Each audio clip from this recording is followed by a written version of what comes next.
आप लोग मेरे लेक्चर पे आए हो उसका मतलब है कुछ तो बेटा एक्स्ट्रा मिलना चाहिए, कुछ तो बेटा सिस्टमेटिक मिलना चाहिए, कुछ तो बेटा फंडामेंटल चीजें मिलना चाहिए जिसके मदद से जिसकी वजह से ना मिलने की वजह से आपका कभी एग्जाम में क्वेश्चन गलत होता है या नेगेटिव होता है या क्वेश्चन अटेम्प्ट नहीं कर पाते हो। तो शायद आपका बेसिक फंडामेंटल में कुछ कमी होता है या होगा, इसलिए आप लोग उसमें पीछे रह जाते हो। तो अगर आप ये लेक्चर देख रहे हो बेटा, एंड ऑफ दिस लेक्चर अगर आपको कुछ नई बात पता नहीं चला तो आप नीचे कमेंट करके मेरे को बताना। तो हेलो बच्चों, आप सबसे बहुत दिन बाद मुलाकात हो रहा है, लेकिन आज हम लोग फुल एनर्जी के साथ कुछ बढ़िया कुछ करेंगे। बेटा आप सभी को ऑलरेडी पता है कि मार्केट में बेटा बहुत सारे लोग हैं, बहुत सारे अच्छे अच्छे टीचर हैं जिन्होंने इसके ऊपर लेक्चर बनाया। बेटा पेड कोर्स में भी है और आपका क्या बोलते हैं सर, फ्री में भी बहुत सारा लेक्चर्स अवेलेबल है। लेकिन आप मेरे वाला लेक्चर क्यों देखोगे? अगर आप लोग मेरे लेक्चर पे आए हो उसका मतलब है कुछ तो बेटा एक्स्ट्रा मिलना चाहिए, कुछ तो बेटा सिस्टमेटिक मिलना चाहिए, कुछ तो बेटा फंडामेंटल चीजें मिलना चाहिए जिसके मदद से जिसके वजह से ना मिलने की वजह से आपका कभी एग्जाम में क्वेश्चन गलत होता है या नेगेटिव होता है या क्वेश्चन अटेम्प्ट नहीं कर पाते हो। तो शायद आपका बेसिक फंडामेंटल में कुछ कमी होता है या होगा, इसलिए आप लोग उसमें पीछे रह जाते हो। तो अगर आप ये लेक्चर देख रहे हो बेटा, एंड ऑफ दिस लेक्चर अगर आपको कुछ नई बात पता नहीं चला तो आप नीचे कमेंट करके मेरे को बताना, सर हमें कोई भी नया कुछ चीजें पता नहीं चला, वही सर ट्रेडिशनल चीजें हैं, एज यूजुअल चीजें हैं, जो नई कुछ बात नहीं है। मैं अपने आप को हमेशा हमेशा नेचुरली बेटा जेन्युइन रखने की कोशिश करता हूँ और मैं चाहता हूँ कि मेरे बच्चे मेरे साथ पूरा जेन्युइन रहे और मैं भी एज ए टीचर आपके साथ पूरा जेन्युइन में रहूँ और मैं ईमानदारी से आपको पढ़ाऊँ। ये जो सीरीज़ है बेटा एनसीईआरटी डीप एनालिसिस सीरीज़, इसको आप सभी ने बहुत कम टाइम में बहुत ज़्यादा प्यार दिया है एंड आपको पता है कि हम इस सीरीज़ को पूरा कंटिन्यू करेंगे। ए टू जेड एनसीईआरटी के हर पेज को, जो भी कंसेप्ट हर पेज में है, सब कंसेप्ट को हम डिस्कस करेंगे। आज हम लास्ट क्लास में बेटा पेज नंबर 70 तक हमने डिस्कस किया था। आज हम एनसीईआरटी के पेज नंबर 71 से लेके 70 तक आज हम डिस्कस करेंगे। चैप्टर जो चल रहा है वो आपका केमिकल काइनेटिक्स चल रहा है और मैंने आपको एक चीज़ बताया होगा ऑलरेडी पहले कि सर हम एकदम फंडामेंटल से लेके एडवांस लेवल तक सब चीज़ें हम पढ़ेंगे और साथ में जो भी आप फॉर्मूला या डेरिवेशन जो भी पढ़ेंगे उसको कैसे आप लोग कंसेप्चुअली उसको कोई भी न्यूमेरिकल में अप्लाई कर सकते हैं, वो वाला टेक्निक्स भी आपको बताया जाएगा। ऑफ कोर्स मैं हर लेक्चर में आपको बताया हूँ, इसलिए मैंने बोला बेसिक टू एडवांस। और एक चीज़ है बेटा, बहुत जल्दी मैं आपको बताया था, बहुत जल्दी आफ्टर फिनिशिंग ये series NCERT deep analysis series खत्म होने के बाद हम लोग स्टार्ट करेंगे बेटा क्वेश्चन सॉल्विंग सीरीज। बेटा ये पूरा इंडिया में जैसे कि एनसीईआरटी डीप एनालिसिस सीरीज भी फर्स्ट टाइम हुआ है, वैसे ही बेटा आपका जो प्रॉब्लम सॉल्विंग सीरीज जो आएगा वो भी फर्स्ट टाइम होगा इंडिया में। बेटा आप उस टाइम पे कोई भी कोचिंग में पढ़ो, ऑफलाइन ऑनलाइन मोड में, एंड ऑफ द डे आपको वही सीरीज में आना पड़ेगा क्योंकि उसमें जबरदस्त लेवल वाइज टॉपिक वाइज हम क्वेश्चन सॉल्व करवाएंगे, कंसेप्ट आपको बताएंगे कैसे क्वेश्चन में लाना लगाना है, सब कुछ चीज़ें उसमें होगा। और फिलहाल बेटा थ्योरी को पहले स्ट्रॉन्ग करना चाहिए, इसलिए हमने स्टार्ट किया NCERT deep analysis series. Otherwise मैं पहला क्वेश्चन का सीरीज भी स्टार्ट कर सकता था, लेकिन मैंने क्वेश्चन वाली सीरीज स्टार्ट नहीं किया, मैंने स्टार्ट किया NCERT deep analysis series. Sir ये सीरीज किसके लिए है? ये सीरीज सबके लिए है, रिवीजन करने के लिए है, सही है। आपको नया कंसेप्ट लर्न करना है, सही है। आप एडवांस लेवल में हो, सही है। इंटरमीडिएट में हो, सही है। बेसिक पढ़ाई कर रहे हो, इसमें सर देखो क्या, यस सर सही है। सब कैटेगरी के लोगों के लिए सही है क्योंकि ये NCERT deep analysis series only concept को लेके डील करता है, फंडामेंटल को लेके डील करता है एंड एकदम जेन्युइन तरीके से डील करता है। कोई भी बेटा इधर उधर की बातें या उधर उधर की हम माइंडसेट हम नहीं रखते, हम सिर्फ पढ़ाई पे फोकस करते हैं। बात समझ में आ गया? चलिए बेटा स्टार्ट करते हैं। आज का टॉपिक है इंटीग्रेटेड रेट लॉ। सबसे पहले बोलेंगे, सबसे पहले कुछ बात हम डिस्कस करेंगे, फिर हम इंटीग्रेटेड रेट लॉ में जाएंगे। तो यहाँ पे आपका इंटीग्रेटेड रेट लॉ है। क्यों हमें इंटीग्रेटेड रेट लॉ पढ़ना चाहिए, उन सबके लिए कुछ लाइन्स हमने लिखा है, लेकिन हम इनसे स्टार्ट नहीं करेंगे। हम आज कुछ मैंने क्या बताया था, कुछ ऐसा चीज़ों से स्टार्ट करेंगे जहाँ पे बच्चों का कंफ्यूजन होता है। और लास्ट क्लास से थोड़ा बहुत रिलेट करते हुए हम आगे जाएंगे, सीधा टॉपिक में हम नहीं जाएंगे, क्योंकि लास्ट का क्लास से ही हमें चीज़ों को उठाना पड़ता है। और मेरा ये रिक्वेस्ट भी आपसे रहेगा कि आप लोग एक बार लास्ट क्लास जरूर देख के आइएगा। अगर लास्ट क्लास देख के आओगे तो आपको फंडामेंटल चीज़ें बहुत अच्छी तरह से पता चलेगा। Sir what is order of the reaction, what is molecularity, ये तमाम फंडामेंटल चीज़ें हमने लास्ट क्लास में डिस्कस की थी। शायद आपको ये सब चीज़ें प्रॉपर्ली समझ में आ रहा होगा, इसलिए आप बेटा आप सेकंड लेक्चर देख रहे हो। और अगर लेक्चर देख के आपकी लाइफ में कुछ नया वैल्यू ऐड ही नहीं हुआ, बेटा वो लेक्चर देखना गलत है। मैं अभी दो चीज़ आपको बात करता हूँ, दो चीज़ों को लेकर अभी मैं आपके सामने बात करता हूँ। आप लोग बताना सर इसी चीज़ पे सर आपका कंफ्यूजन क्रिएट होता है कि नहीं। दो चीज़ों को लेकर मैं बात करूँगा, दो कंसेप्ट को लेकर बात करूँगा। सर फंडामेंटल चीज़ें ये है सर, अगर हमारे पास मान लीजिए सर कोई रिएक्टेंट है और वो रिएक्टेंट मान लीजिए आपका प्रोडक्ट दे रहा है, बहुत जाहिर सी बात है भाई, बहुत ही नॉर्मल सी बात है। सर कोई रिएक्टेंट प्रोडक्ट देता है तो लास्ट क्लास तक हमने इतना तो हमने जरूर पढ़ लिया था लास्ट क्लास तक कि सर जो रिएक्टेंट होता है उसका concentration time to time decrease होता है। क्या होता है? डिक्रीज होता है। अगर हमने यहाँ पे थर्ड ब्रैकेट दे दिया तो उसका मतलब समझना, ये हम कंसेंट्रेशन की बात कर रहे हैं। किसके बात कर रहे हैं सर? कंसेंट्रेशन की बात कर रहे हैं, क्योंकि कंसेंट्रेशन को बेटा हमेशा थर्ड ब्रैकेट में लिखा जाता है, थर्ड ब्रैकेट से रिप्रेजेंट किया जाता है। बात समझ आ रहा है? अब यहाँ पे मैंने मान लो बेटा t equal to sir 0 second, मतलब 0 सेकेंड का मतलब होता है सर एकदम इनिशियली, शुरुआत में। तो शुरुआत में क्या नहीं होता सर? शुरुआत में सर रिएक्शन स्टार्ट ही नहीं होता है। सो 100% बेटा प्रोडक्ट होता है, 100% प्रोडक्ट होता है एंड आपका प्रोडक्ट 100% रिएक्टेंट होता है एंड प्रोडक्ट आपका क्या होता है? 0 होता है। प्रोडक्ट कुछ नहीं फॉर्म हुआ होता है, क्योंकि रिएक्शन 0 है, मतलब अभी तक रिएक्शन स्टार्ट ही नहीं हुआ है, मतलब रिएक्शन अभी स्टार्ट ही नहीं हुआ। बात समझ आ रहा है?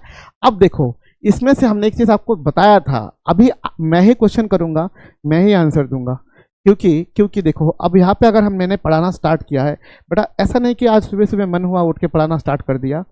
आपके लिए सच बता रहा हूँ, ईमानदारी से कोई नहीं बताता आपको क्या पढ़ाना है। सोच समझ के पहले पेन पेपर में मैं कंटेंट लिखता हूँ, पुराने कंटेंट नहीं, पुराने जो इतने साल से पढ़ा रहा हूँ वो नहीं, आज क्या डिलीवर करना है क्लास में आके वो खुद मैं अपने हाथ से लिखता हूँ।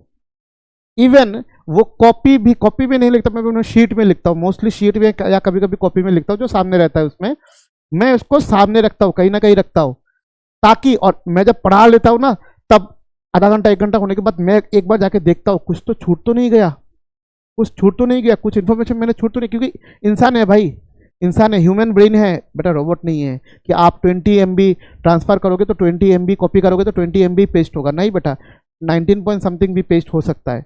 ये इंसान का दिमाग है बेटा, कुछ ना कुछ छूट जा ही सकता है। तो मैं बेटा शो ऑफ के चक्कर में मैं नहीं रहता, पहले मेहनत करता हूँ, पहले मैं खुद कंटेंट बनाता हूँ, उसको प्रॉपरली लिखता हूँ, वो चीज़ें मुझे डिलीवर करना है। उसके बाद मैं खुद अपने हाथों से पीपीटी बनाता हूँ कि ये चीज़ें पीपीटी में होना चाहिए, ताकि बच्चों को लिखते लिखते टाइम वेस्ट ना हो, क्योंकि मैं टाइम वेस्ट बिल्कुल पसंद नहीं करता। फिर आपके सामने मैं लेक्चर डिलीवर करने आता हूँ।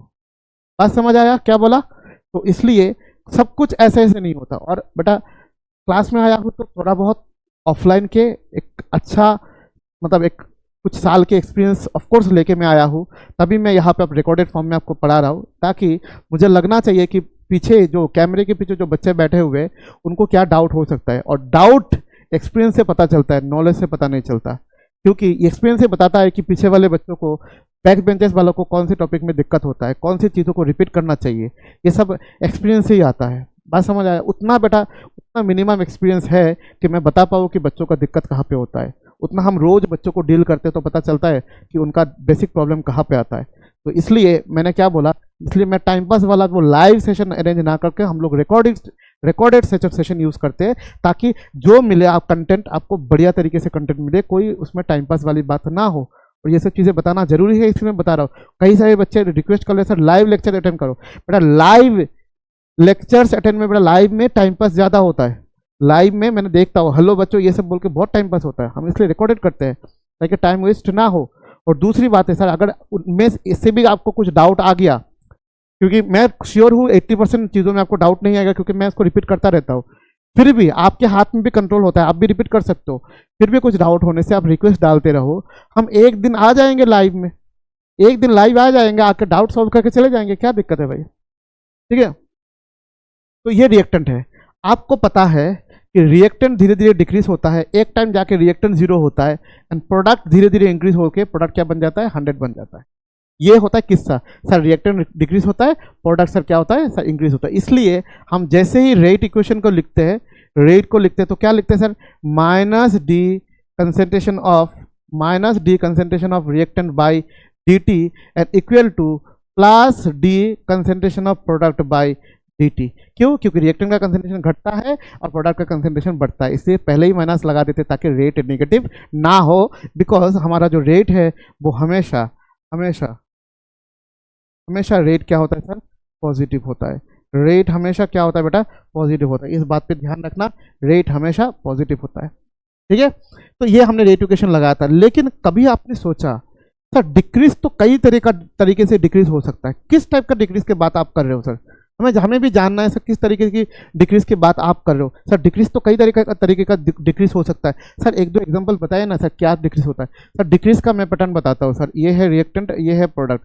मान लो शुरुआत में 100 0, चलो ठीक है, और टी इक्वल टू मैं लेता हूँ सर, शुरुआत में बेटा 0 सेकंड होता है, तो टी इक्वल टू शुरुआत में 0 सेकंड, फिर बेटा टी इक्वल टू 5 सेकंड, फिर T equal to sir 10 second, फिर T equal to sir 15 second, फिर T equal to sir 20 second. ये सब चीज़ें सर हो सकता है, ये सब चीज़ें सर ऐसा डिक्रीज हो सकता है।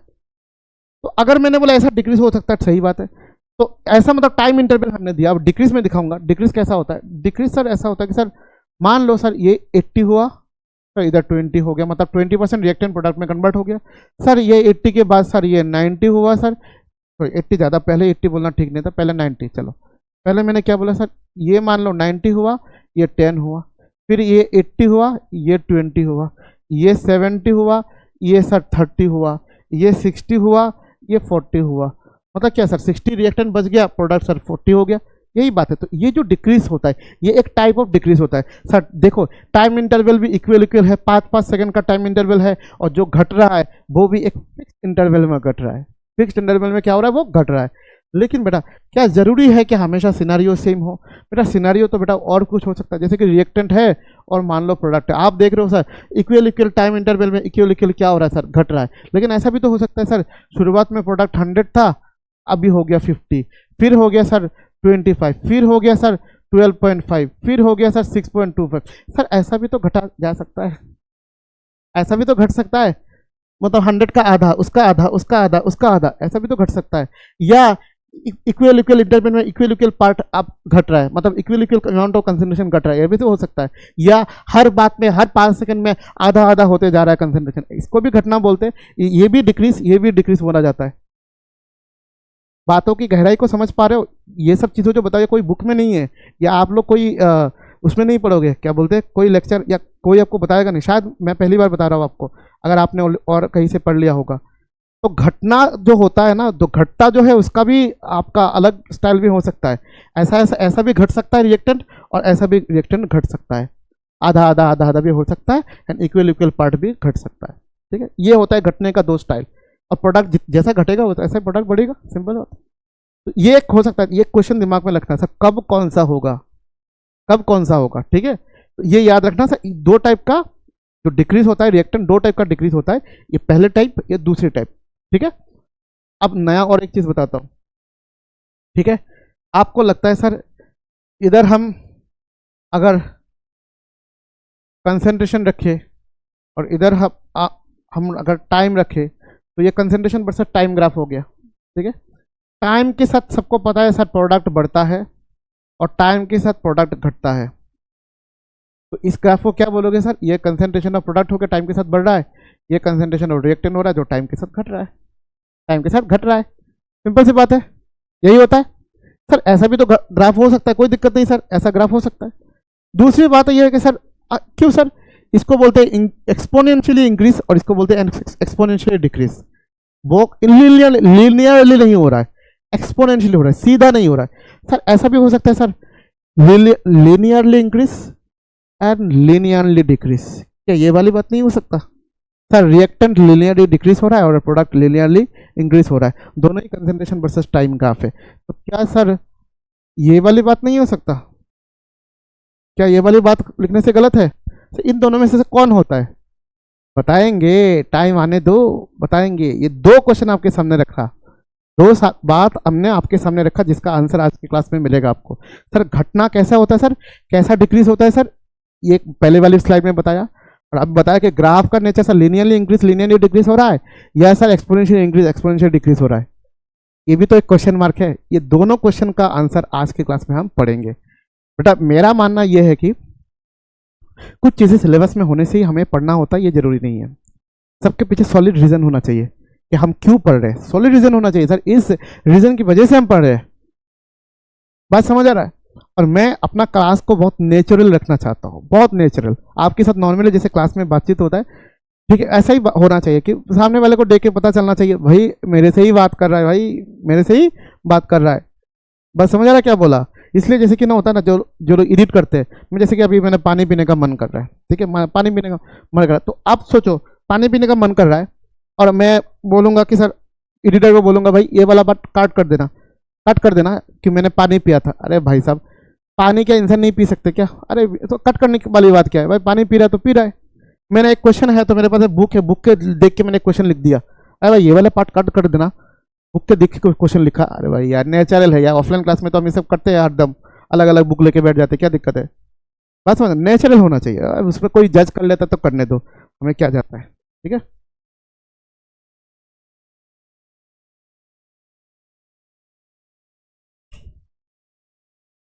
ठीक है, चलिए बेटे स्लाइड में जाते हैं। सबसे पहले सर इंटीग्रेटेड रेट लो, क्या दिया है आपका? इंटीग्रेटेड रेट लो, मतलब जिसमें आपको बोला गया, मतलब इंटीग्रेटेड रेट लो में क्या बोला गया? अरे यार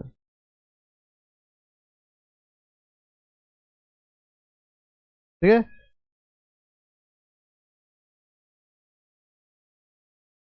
इंटीग्रेटेड रेट में क्या बोला? देखो समझना, ये वाली बात क्या है कि integrated rate equation a deep dive into the reaction time, powerful tools for predict the concentration at any time. Concentration हमने निकालने का या एवरेज रेट वगैरह निकालने का हमने कुछ तरीका हमने ढूंढा था सर। एक तो सर इंस्टेंटेनियस जो रेट हम लोग निकाल रहे थे सर ग्राफ के मदद से, लेकिन ग्राफ के मदद से एग्जैक्ट एक्यूरेट वैल्यू लाना बहुत मुश्किल है, बहुत क्या है बेटा, मुश्किल है। वाई इंटीग्रेटेड रेट लो, क्यों इंटीग्रेटेड रेट लो? सर प्रॉब्लम पहले आया था कि इंस्टेंटेनियस रेट जो था, अभी जो मैंने बताया रेट जो है, it is hard to measure, इसको मेजर करना, स्लोप को एग्जैक्टली अलाइन करना या प्रॉपर सिचुएशन में अलाइन करना बहुत डिफिकल्ट होता है।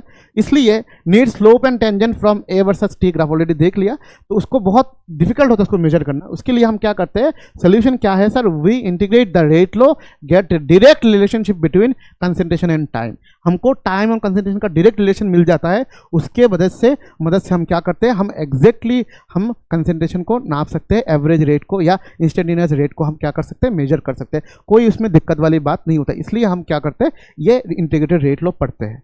सिलेबस में है इसलिए नहीं, एनसीईआरटी में है इसलिए नहीं, ठीक है।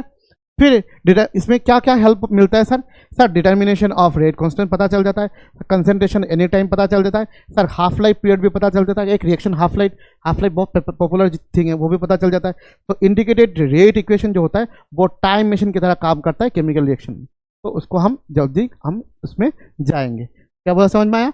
पहले बोला कि जरूरत क्या पड़ा, दूसरी बात इसका सोल्यूशन क्या? जरूरत इसलिए पड़ा कि ग्राफ के थ्रू लास्ट डे ही बताया था हमने, लास्ट डे ही बताया था, मान लो ऐसा अगर ग्राफ का नेचर होता है, फिर अगर इस पॉइंट पे इंस्टेंटेनियस रेट पता चला तो ऐसा एक टेंजेंट ड्रॉ करना पड़ता है, तो ये काफ़ी मुश्किल है। इस टेंजेंट की मदद से उसको मतलब एग्जैक्ट फिर उसको स्लोप मेजर करना पड़ता है, फिर उसके मदद से वो करना थोड़ा मुश्किल है। इसलिए हम क्या करेंगे, इंटीग्रेट करेंगे, मैथ्स को इसमें डालेंगे, और घबराना नहीं है सर, मैथ्स डालेंगे, सारा फंडामेंटल मैथ्स का मैं बताऊंगा आपको सर। मैथ्स को इसको यहाँ पे इंट्रोड्यूस करेंगे और हमारा चीज़ें आसान हो जाएगा। सीधा रिलेशन आपका रेट कांस्टेंट के एंड आपका क्या हो जाएगा, टाइम के साथ सीधा रिलेशन हमारे पास हाजिर हो जाएगा, ठीक है।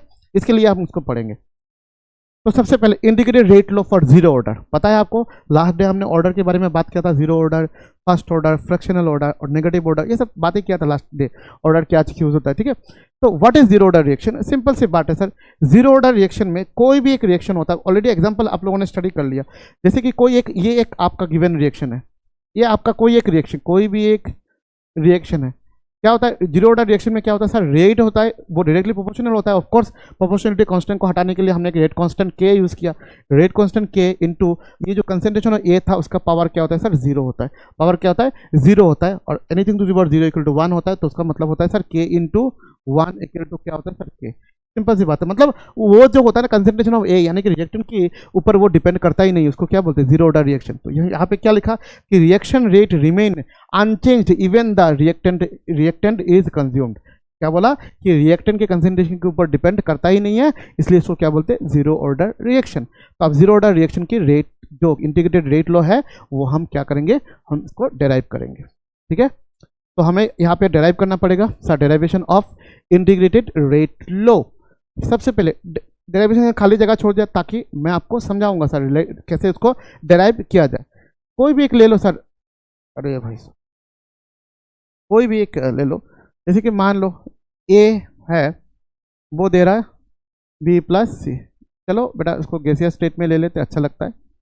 मैंने बताया था कब गैसियस स्टेट में होने से कब कंसंट्रेशन लेना है, कब मोल लेना है, ये सब चीज़ें मैंने बताया था। ठीक है, लास्ट क्लास में बताया था। ठीक है, सुंदर नहीं लग रहा है, सुंदर करके लिखे थे। ठीक है, क्या लिखा मैंने सर, ए दे रहा है सर बी प्लस सी।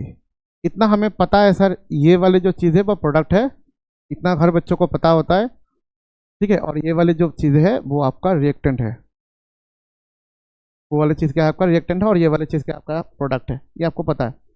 तो क्या होता है सर, रेट का मतलब क्या होता है सर, मैं थोड़ा इधर लिखता हूँ, देखो क्या लिखूंगा sir, rate equal to minus D A by D T equal to rate constant के इनटू कंसंट्रेशन ऑफ क्या होगा, A to the power zero. क्यों zero, because zero order reaction. क्यों जीरो दिया, because it is zero order reaction. बात समझ आ रहा है, it is zero order reaction. ठीक है, अब क्या करूंगा सर, इसमें क्या लिखूंगा sir, minus d concentration of A by D T equal to क्या लिखूंगा sir, k into A to the power zero, मतलब ए मतलब ये आ रहा है, मतलब हमारा क्या आ गया सर, क्या आ गया, क्या आ गया हमारा के। तो यहाँ से मैं क्या लिख सकता हूँ, ध्यान से समझना, यहाँ से मैं लिख सकता हूँ minus d concentration of D A equal to sir k, D t को इधर लेके जाएंगे तो क्या होगा सर, के डी टी। बात समझ आ रहा है, डी टी को इधर लेके जाएंगे तो क्या होगा sir, k D T. Sir minus को इधर लेके जाए, हाँ बेटा कोई प्रॉब्लम नहीं, माइनस को इधर लेके जाए तो क्या होगा sir, d concentration of A equal to minus के डी टी। ठीक है, अब इसको सुंदर करके यहाँ पे एक बॉक्स बना के रखो, क्योंकि मुझे पता है मेरे यहाँ पे बहुत सारे मैंने नन्हे मुझे बच्चे यहाँ पे देख रहे हैं जिनको बेसिक डिफरेंशिएशन एंड इंटीग्रेशन का कंसेप्ट नहीं मालूम, तो मुझे तो थोड़ा बहुत इनको डिस्कस करना पड़ेगा। तो इस एक्सप्रेशन को याद रखना, ये हमारा रिएक्शन है, ये हमारा फाइनल एक्सप्रेशन है। अभी मैं थोड़ा बहुत आपको बेसिक इंटीग्रेशन के बारे में थोड़ा जानकारी मैं जरूर दूंगा। ठीक है, अब देखना यहाँ पे बेसिक इंटीग्रेशन में अगर आऊँ तो क्या पता चलता है, बेसिक इंटीग्रेशन में आयो तो क्या पता चलता है सर, जैसे कि आपका याद रखना इंटीग्रेशन ऑफ डी एक्स होता है बेटा एक्स। ठीक है, integration of x to the power n d x होता है x to the power n plus one by n plus one. ठीक है, होता है। अब इंटीग्रेशन की बेटा दो टाइप का होता है, इंटीग्रेशन भी है तो फॉर्मूला मैंने बता दिया। इंटीग्रेशन भी बेटा दो टाइप का होता है, एक होता है आपका डेफिनेट इंटीग्रल जिसमें लिमिट होता है, और एक होता है इनडिफिनिट इंटीग्रल जहाँ पे लिमिट नहीं होता है। यहाँ पे लिमिट नहीं होता तो यहाँ पे एक कांस्टेंट ऑफ इंटीग्रेशन सी लिखना पड़ता है, क्योंकि ये डेफिनेट इंटीग्रल नहीं है, यहाँ पे लिमिट नहीं है, तो ये इनडिफिनिट इंटीग्रल है, तो इसलिए कांस्टेंट ऑफ इंटीग्रेशन यानी कि एक सी हमें लिखना पड़ता है। ठीक है, अब सर इसको डेफिनेट इंटीग्रल कैसे करेगा सर, डेफिनेट इंटीग्रल में बोलेगा सर डी एक्स का वैल्यू 2 से लेके 3, इसको बोलते हैं लोअर लिमिट, इसको बोलते हैं अपर लिमिट। तो क्या होगा सर x, और हमारा लोअर लिमिट क्या है 2, अपर लिमिट क्या है सर 3। हमेशा क्या होता है sir, lower limit upper limit minus lower limit, that is हमारा क्या होगा 3 माइनस 2 दैट इज 1। ठीक है, ये था डेफिनेट इनडिफिनिट इंटीग्रल, ये हमारा डेफिनेट इंटीग्रल, क्यों, क्योंकि हमारा लोअर लिमिट अपर लिमिट यहाँ पे गिवन है। ठीक है, ये बात है सर। इसको करूँगा तो क्या होगा, इसको अगर लिमिट बिठा तो क्या होगा, x to the power n 2 lower limit upper limit 3 dx। तो क्या होगा सर, ये फॉर्मूला होगा x to the power n minus one, sorry x to the power n plus one by plus one, third bracket में क्या लिखूंगा, limit upper limit कितना है sir 2, lower limit 2 upper limit 3।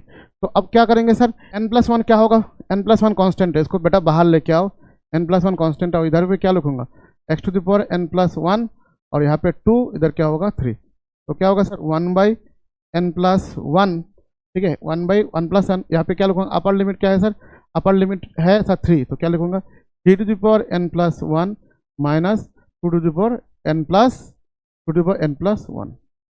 बात समझ आ गया? ये होता है आपका बेसिक। अभी n का वैल्यू एग्जाम में कुछ ना कुछ गिवन होगा, जो भी गिवन होगा, कुछ ना कुछ गिवन का मतलब क्या होता है सर, कुछ ना कुछ गिवन का मतलब होता है, जैसे कि बोल दिया x टू द पावर 3 और dx, x to the power 3 dx, यहाँ पे दे दिया 2 और 3, तो क्या लिखोगे, x टू द पावर 3 का मतलब क्या होता है सर, मतलब होता है sir x to the power 3 plus one, मतलब x टू द पावर 4, और नीचे क्या होगा sir 3 plus one that is 4, lower limit 2 upper limit 3। तो क्या करोगे 1/4 को बाहर लाओगे, तो क्या लिखोगे sir 3 to the power 4 minus 2 to the power 4, क्या लिखोगे 3 to the power 4 minus 2 to the power 4, 1/4 को बाहर लेके आओ। कर पाओगे कि नहीं बताओ? अगर नहीं कर पाओगे तो मैं खुद देखो करके देता, चलो यहाँ पे मिटा के करके देता हूँ। होता है बहुत सारे बच्चों का डाउट आ जाता है इसमें से। मैंने बोला अगर मान लो मैंने बोला ऐसा है, एक्स टू द पावर 3 है, dx है, और dx है ना तो सारा वेरिएबल x है, तो यहाँ पे मैंने लिखा 3, चलो 3 नहीं लिखूंगा, 2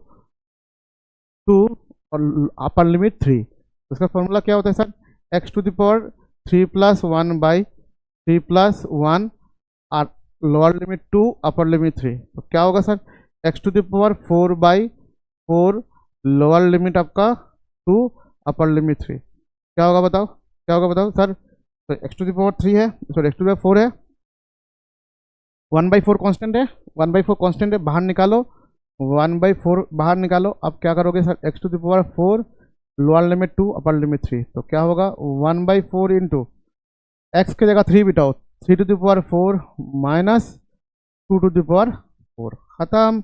आप बेटा 3 टू द पावर 4 में ये तो कैलकुलेशन खुद से कर लोगे, आपका आंसर आ जाएगा, ठीक है। यही होता है, जल्दी जल्दी इसको नोट डाउन करो। ओके, कर लिया बेटा, देखो जल्दी नेक्स्ट स्लाइड में जाते हैं। ये हो गया तुम्हारा पहला इंटीग्रेशन। दूसरा और एक चीज़ होता है जिसको बच्चों को बहुत दिक्कत होता है बेटा, लॉग, ठीक है। लॉग का होता है ना, याद रखें इंटीग्रेशन ऑफ 1/x dx, ये होता है ln x, ठीक है। याद रखना, लिमिट की बात नहीं करो, फॉर्मूला बता रहा हूँ। Integration of 1/x log x क्या होता है ln x। अब ये होता है, ये ln और log में अंतर बताता है। तो प्रॉपर्टी क्या होता है, ln और log का दोनों सेम होता है। एक होता है नेचुरल लॉगरिदम, एक होता है कॉमन लॉगरिदम। बार बार बता रहा हूँ, दोनों का प्रॉपर्टी बिल्कुल सेम है। क्या चीज़ है, जैसे कि मैं बताता हूँ sir, log a into b क्या लिखते हैं सर, क्या लिखते हैं sir, log a plus log b। Sir log a by B क्या लिखते हैं सर, क्या लिखते हैं sir, log a minus log b। Sir दूसरा सर log, दूसरा फोन आ रहा है, एक सेकेंड खोल दे। अब देखो ये a बाई बी हो गया। अगर मैं यहाँ पे लिखता log सपोज कुछ भी a to the power n, यहाँ पे अभी बेस की बात करता हूँ। यहाँ पे बेस क्या है, यहाँ पे ये जो log है वो क्या कॉमन log है, इसका बेस क्या होता है याद रखना, हमेशा बेस 10 होता है, याद रखना। a to the power n है तो क्या लिखूंगा सर n log a, ये क्या होता है n log a। अब उसी को ये हो गया हमारा कॉमन लॉगरिथम। नेचुरल लॉगरिथम में क्या होता है ln से होता है, वही सेम चीज सर, ln a b क्या होता है sir, ln a plus ln b, वही sir ln a by B क्या होता है sir, ln a minus ln b। वही अगर मैंने बोला sir ln a to the power n, वो भी क्या होता है सर n ln।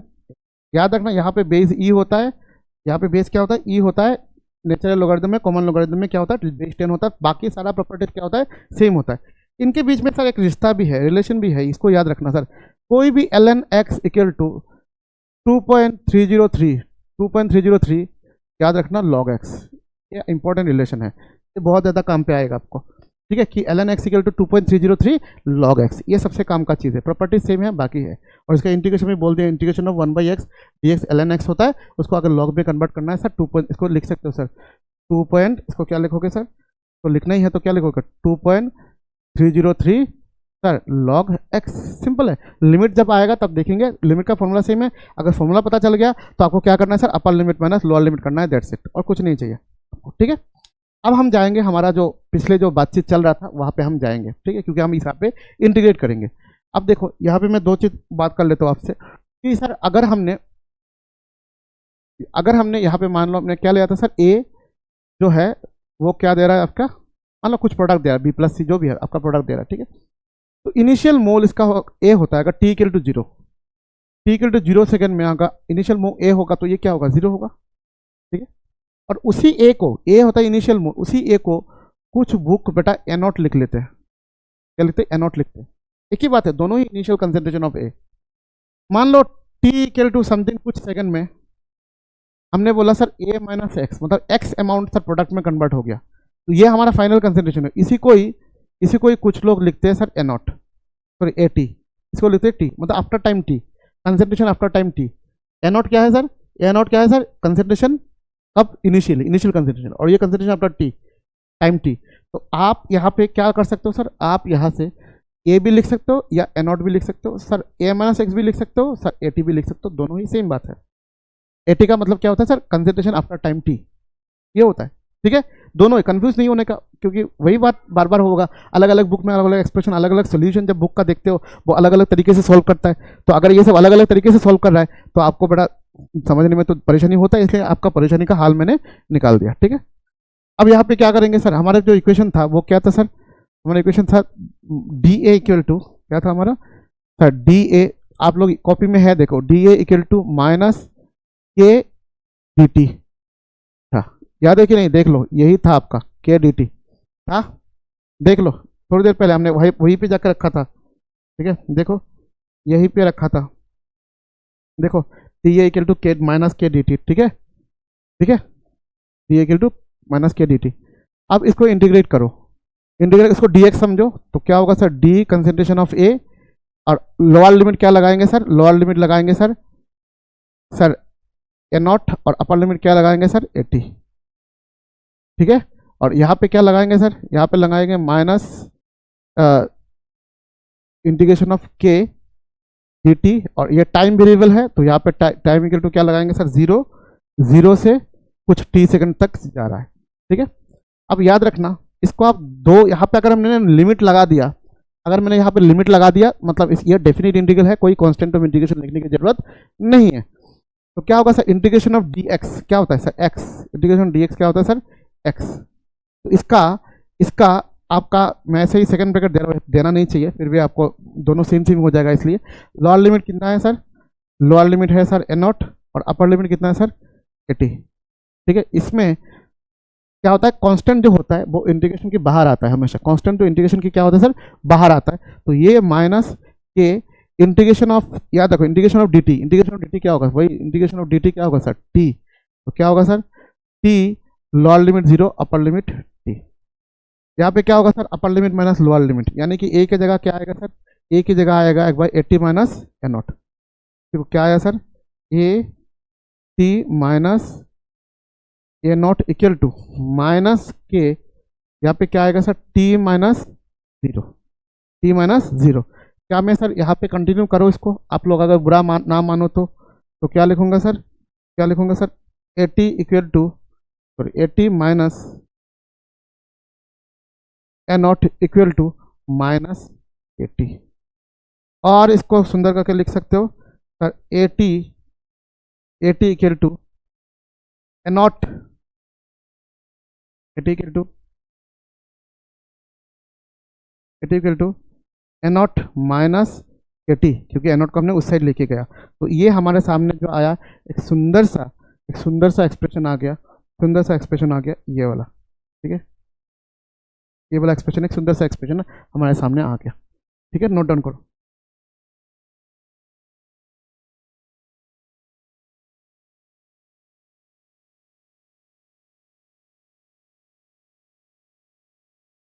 ठीक है, किसी कोई परेशानी नहीं है सब।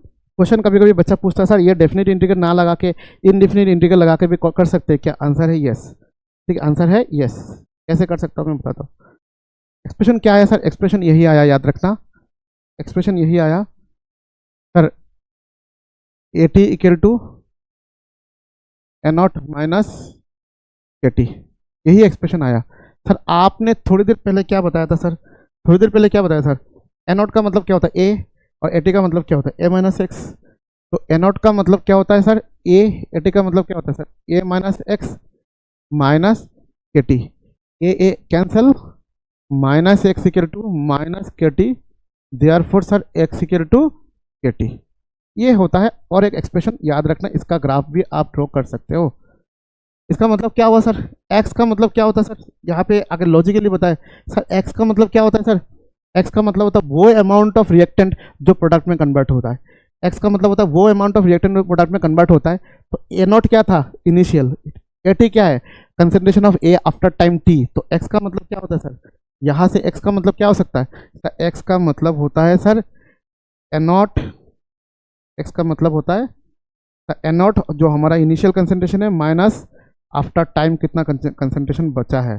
तो ए नॉट माइनस ए टी क्या होता है sir, A naught minus A T, ये होता है आपका x का मतलब। बात समझ आ रहा, ये होता है आपका x का मतलब। ठीक है, लिख लो, इनको नोट डाउन करके रखो, बहुत बढ़िया सा एक्सप्रेशन है। ओके, कुछ लोग सर ऐसा भी बोलेंगे सर क्या इसको डेफिनेट इंटीग्रल ना लगा के इनडेफिनेट इंटीग्रल से सॉल्व नहीं किया जा सकता है? किया जा सकता है। जैसे कि मैं दिखा देता हूँ, integration of D A equal to, ठीक है, डी ए इक्वल टू क्या होता है sir minus K integration of D T. ठीक है, दोनों साइड इंटीग्रेशन करने से क्या होगा, ये होगा sir integration of D A क्या होगा सर ए, और ये क्या होगा sir minus K T plus सी लिखना पड़ेगा, क्यों, क्योंकि हमने लिमिट पुट नहीं किया, ये हो गया हमारा डेफिनेट नहीं इनडेफिनेट इंटीग्रल हो गया। ठीक है, अब ये हो गया टी, तो ये जो आया ये टाइम टी आया, तो ये क्या हो गया टाइम टी आया, तो ये हमारा एक काइंड ऑफ जनरल एक्सप्रेशन हो गया। जब इनिशियली इसको हम लिख लेते ए टी, क्यों ए टी क्यों लिखा, क्योंकि ये आफ्टर टाइम टी के हिसाब से हमारा इनिशियली, अगर हमने ऐसा लिखा इनिशियली बेटा टी क्या होता है जीरो, टी होता है जीरो, एंड यही जो ए है, यही जो ए टी है वही क्या हो जाता है आपका ए नॉट का बराबर हो जाता है इनिशियली। तो क्या होगा, इसी एक्सप्रेशन में बिठा दो, टी का वैल्यू जीरो बिठा दो, तो क्या होगा सर, क्या आएगा sir A T equal to आएगा जीरो, टी जीरो ना, इनिशियली टी जीरो होता है, तो जीरो इंटू के क्या होगा जीरो, क्या आ जाएगा सी, तो सी का वैल्यू क्या आ गया, सी का वैल्यू आ गया आपका, सी का वैल्यू आ गया ए नॉट, क्योंकि इनिशियली क्या होता है सर, इनिशियली ए टी का वैल्यू क्या होता है ए नॉट, तो ए नॉट इक्वल टू क्या आया सी, वही जो ए नॉट इक्वल टू सी आया ना, ये जो बात हुआ ना, इसी को बेटा आप पुट कर दो इसी एक्सप्रेशन में सी की जगह, तो क्या आएगा सर, क्या आएगा ए टी इक्वल टू सी की जगह क्या पुट करोगे sir A naught minus A T. ठीक है, माइनस ए टी, शायद मैं आपको दोनों तरीके से मैंने प्रूफ करके दिखा दिया। ए टी इक्वल टू क्या आता है A naught minus K T. आपने अगर पहले पेज में आपने जैसा क्या यूज़ किया सर, डेफिनेट इंटीग्रल यूज़ किया लिमिट बिठा के, और दूसरे पेज में मैंने इनडेफिनेट इंटीग्रल यानी कि बिना लिमिट बिठाए भी हमने कर लिया। बात समझ में आया, और ये भी बता दिया सर एक्स का मतलब क्या होता है, ए माइनस एक्स क्या होता है, एक्स क्या होता है, कन्फ्यूजन नहीं होना चाहिए। मैंने क्या बोला कि इस वीडियो में अगर आप आए हो तो आपको खोल के कुछ इन्फॉर्मेशन मिलेगा कि कुछ टीचर करते हैं डेफिनेट इंटीग्रल से, कुछ टीचर करते हैं इनडेफिनेट इंटीग्रल से, कोई टीचर ए टी लिखते हैं ए नॉट लिखते हैं, कोई ए लिखता है ए माइनस एक्स लिखता है, लेकिन बेसिकली दोनों सेम चीज़ है। रिलेट नहीं कर पाते यार बच्चे, लेकिन उन्होंने एक तरीके से सिखा, बुक में सोल्यूशन और कुछ है, क्योंकि बच्चे तो तरह तरह के बुक वो यूज़ करते हैं प्रिपरेशन के टाइम पे, बुक में सोल्यूशन और कुछ है, घबरा जाते हैं सर क्या चीज़ है समझ नहीं आ रहा है। लेकिन अगर ढंग से कंसेप्ट अगर आपने समझ लिया तो क्या भाई आपका तो बहुत इजीली हो जाएगा। क्या बोला, समझ में आया, पानी पीना चाहिए।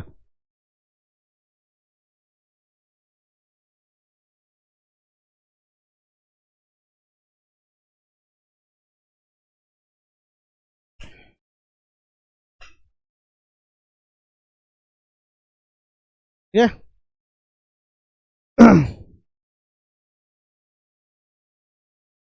हाफ लाइन में बाद में आएंगे।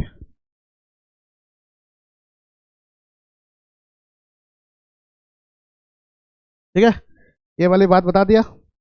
अब इसमें हाफ लाइन के बीच में एक स्लाइड घुस गया, हटा दो उसको। अब हाफ लाइफ मतलब मेरा time required for concentration becomes half. आपके पास ये वाला एक्सप्रेशन आया सर कि sir A T equal to sir A naught, अरे गलत, यस नहीं सही है, A naught minus K T, ये आपके पास आया एक्सप्रेशन। ओके, ये आपके पास क्या आया एक्सप्रेशन आया। अब बोल रहा है सर हाफ मतलब हाफ हो गया, तो टाइम रिक्वायर्ड क्या हो गया, time required to concentration becomes half. बहुत सिंपल सी बात है, बहुत सिंपल सी बात है। ये होता है आपका, क्या बताऊँ मैं, ये तो एक्सप्रेशन है, तो मैं एक बार लिख लेता हूँ। ये रिएक्टेंट है, ये प्रोडक्ट है। इनिशियली टाइम था, इनिशियली जो कंसंट्रेशन था वो था N0 और ये था 0।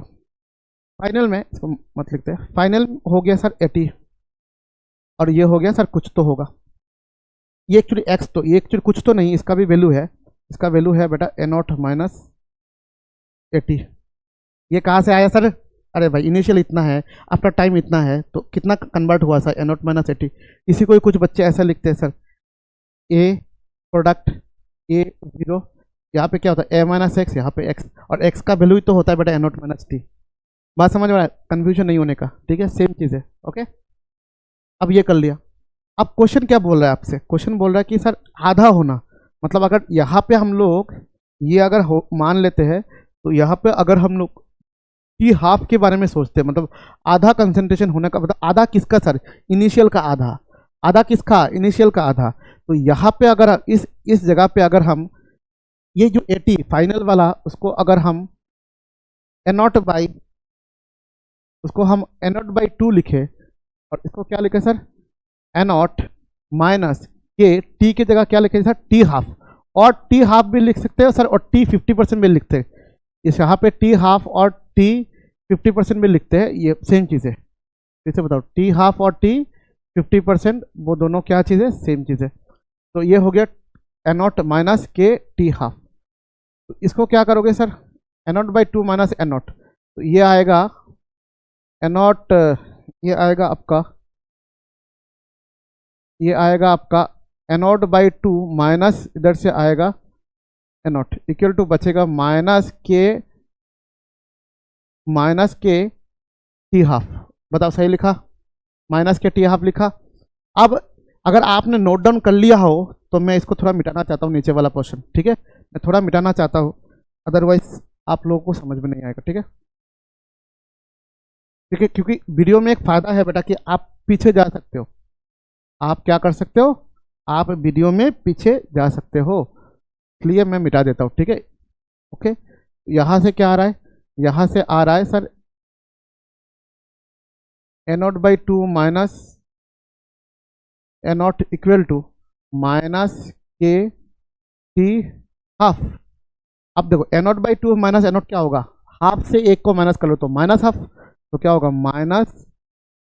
Minus N0 by 2 equal to minus K T half. Minus minus cancel, तो क्या हो रहा है बताओ? माइनस माइनस कैंसिल, तो टी हाफ इक्वल टू क्या आएगा? टी हाफ इक्वल टू आएगा, याद रखना, N0 बाई 2 के। ये half life zero order reaction का हाफ लाइफ का एक्सप्रेशन होता है सर, N0 बाई 2 के। यहाँ से सर कंक्लूजन क्या आता है सर? यहाँ से कंक्लूजन यही आता है सर कि टी हाफ जो है वो इनिशियल कंसंट्रेशन के ऊपर डिपेंड करता है। एग्जाम में क्वेश्चन पूछता है, ये जो टी हाफ जो है वो इनिशियल कंसंट्रेशन के ऊपर क्या करता है भाई? डिपेंड करता है। बात समझ आया? अरे आना चाहिए भाई, इतना इजी करके बता रहा हूँ सर। यही एक्सप्रेशन है, वही टी N0 आपका इनिशियल टाइम है, टी वो टाइम है आफ्टर कुछ टाइम जो कंसंट्रेशन बचा हुआ कंसंट्रेशन, याद रखना रिएक्टेंट है, धीरे धीरे रिएक्टेंट गायब हो रहा है, गायब हो रहा है। अरे भाई कुछ टाइम बाद 10 सेकंड 20 सेकंड बाद कुछ तो रिएक्शन बचेगा, अरे जो बचेगा वो है आपका टी। जो कन्वर्ट हुआ, कितना कन्वर्ट हुआ सर? इतना था, इतना कन्वर्ट हो गया, इतना बचा है सर, इन दोनों को माइनस कर दो सर, इतना ही प्रोडक्ट में कन्वर्ट हुआ। सिंपल है, इसी को A minus x small x लिखते हैं, थोड़ी देर पहले जो बताया। तो बोला टी हाफ जब हाफ लाइफ होगा तो वही सर एटी का वैल्यू क्या हो जाता है? यही जो एटी का वैल्यू क्या हो जाता है? N0 बाई 2 हो जाता है। क्या हो जाता है? N0 by 2। अब बाकी कैलकुलेशन किया, टी हाफ का वैल्यू आ गया N0 बाई 2 के। Now N0 is what? N0 is the initial concentration, means जो half life period for zero order reaction जो होता है, या T 50% for zero order reaction होता है, वो इनिशियल कंसंट्रेशन के ऊपर डिपेंडेंट है, वो इनिशियल कंसंट्रेशन के ऊपर डिपेंडेंट है, ठीक है। बात समझ आ गया? यस सर, आ गया। चलो सर नेक्स्ट में जाते हैं सर। ये एक्सप्रेशन याद रखना, ग्राफ में यूज होगा, ठीक है।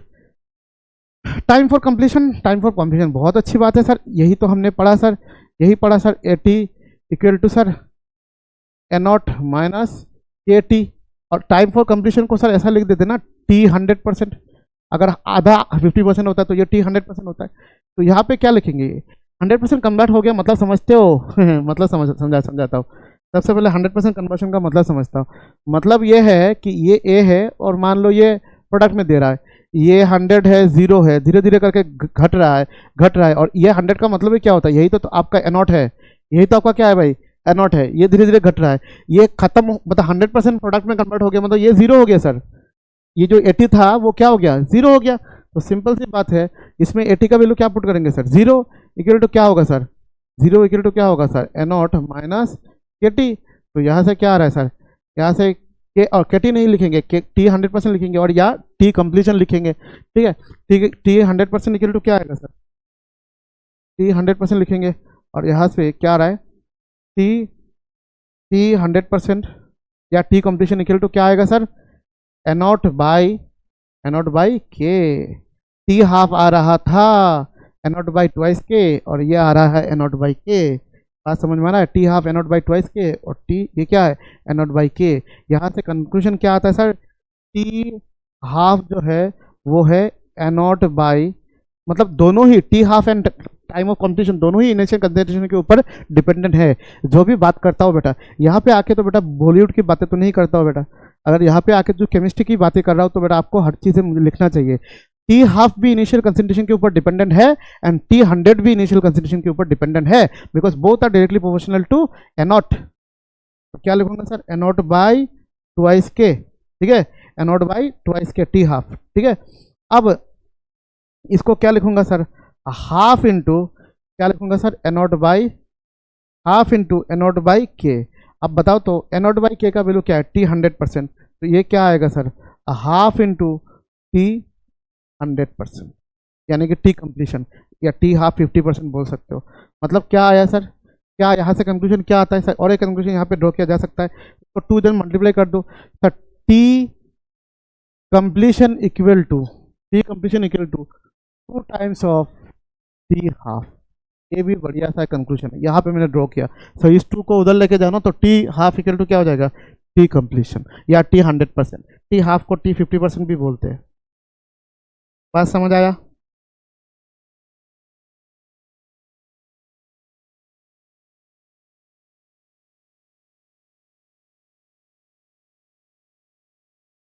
ठीक है। अब यहाँ से कुछ जरूरी चीजें मैं बताता हूँ,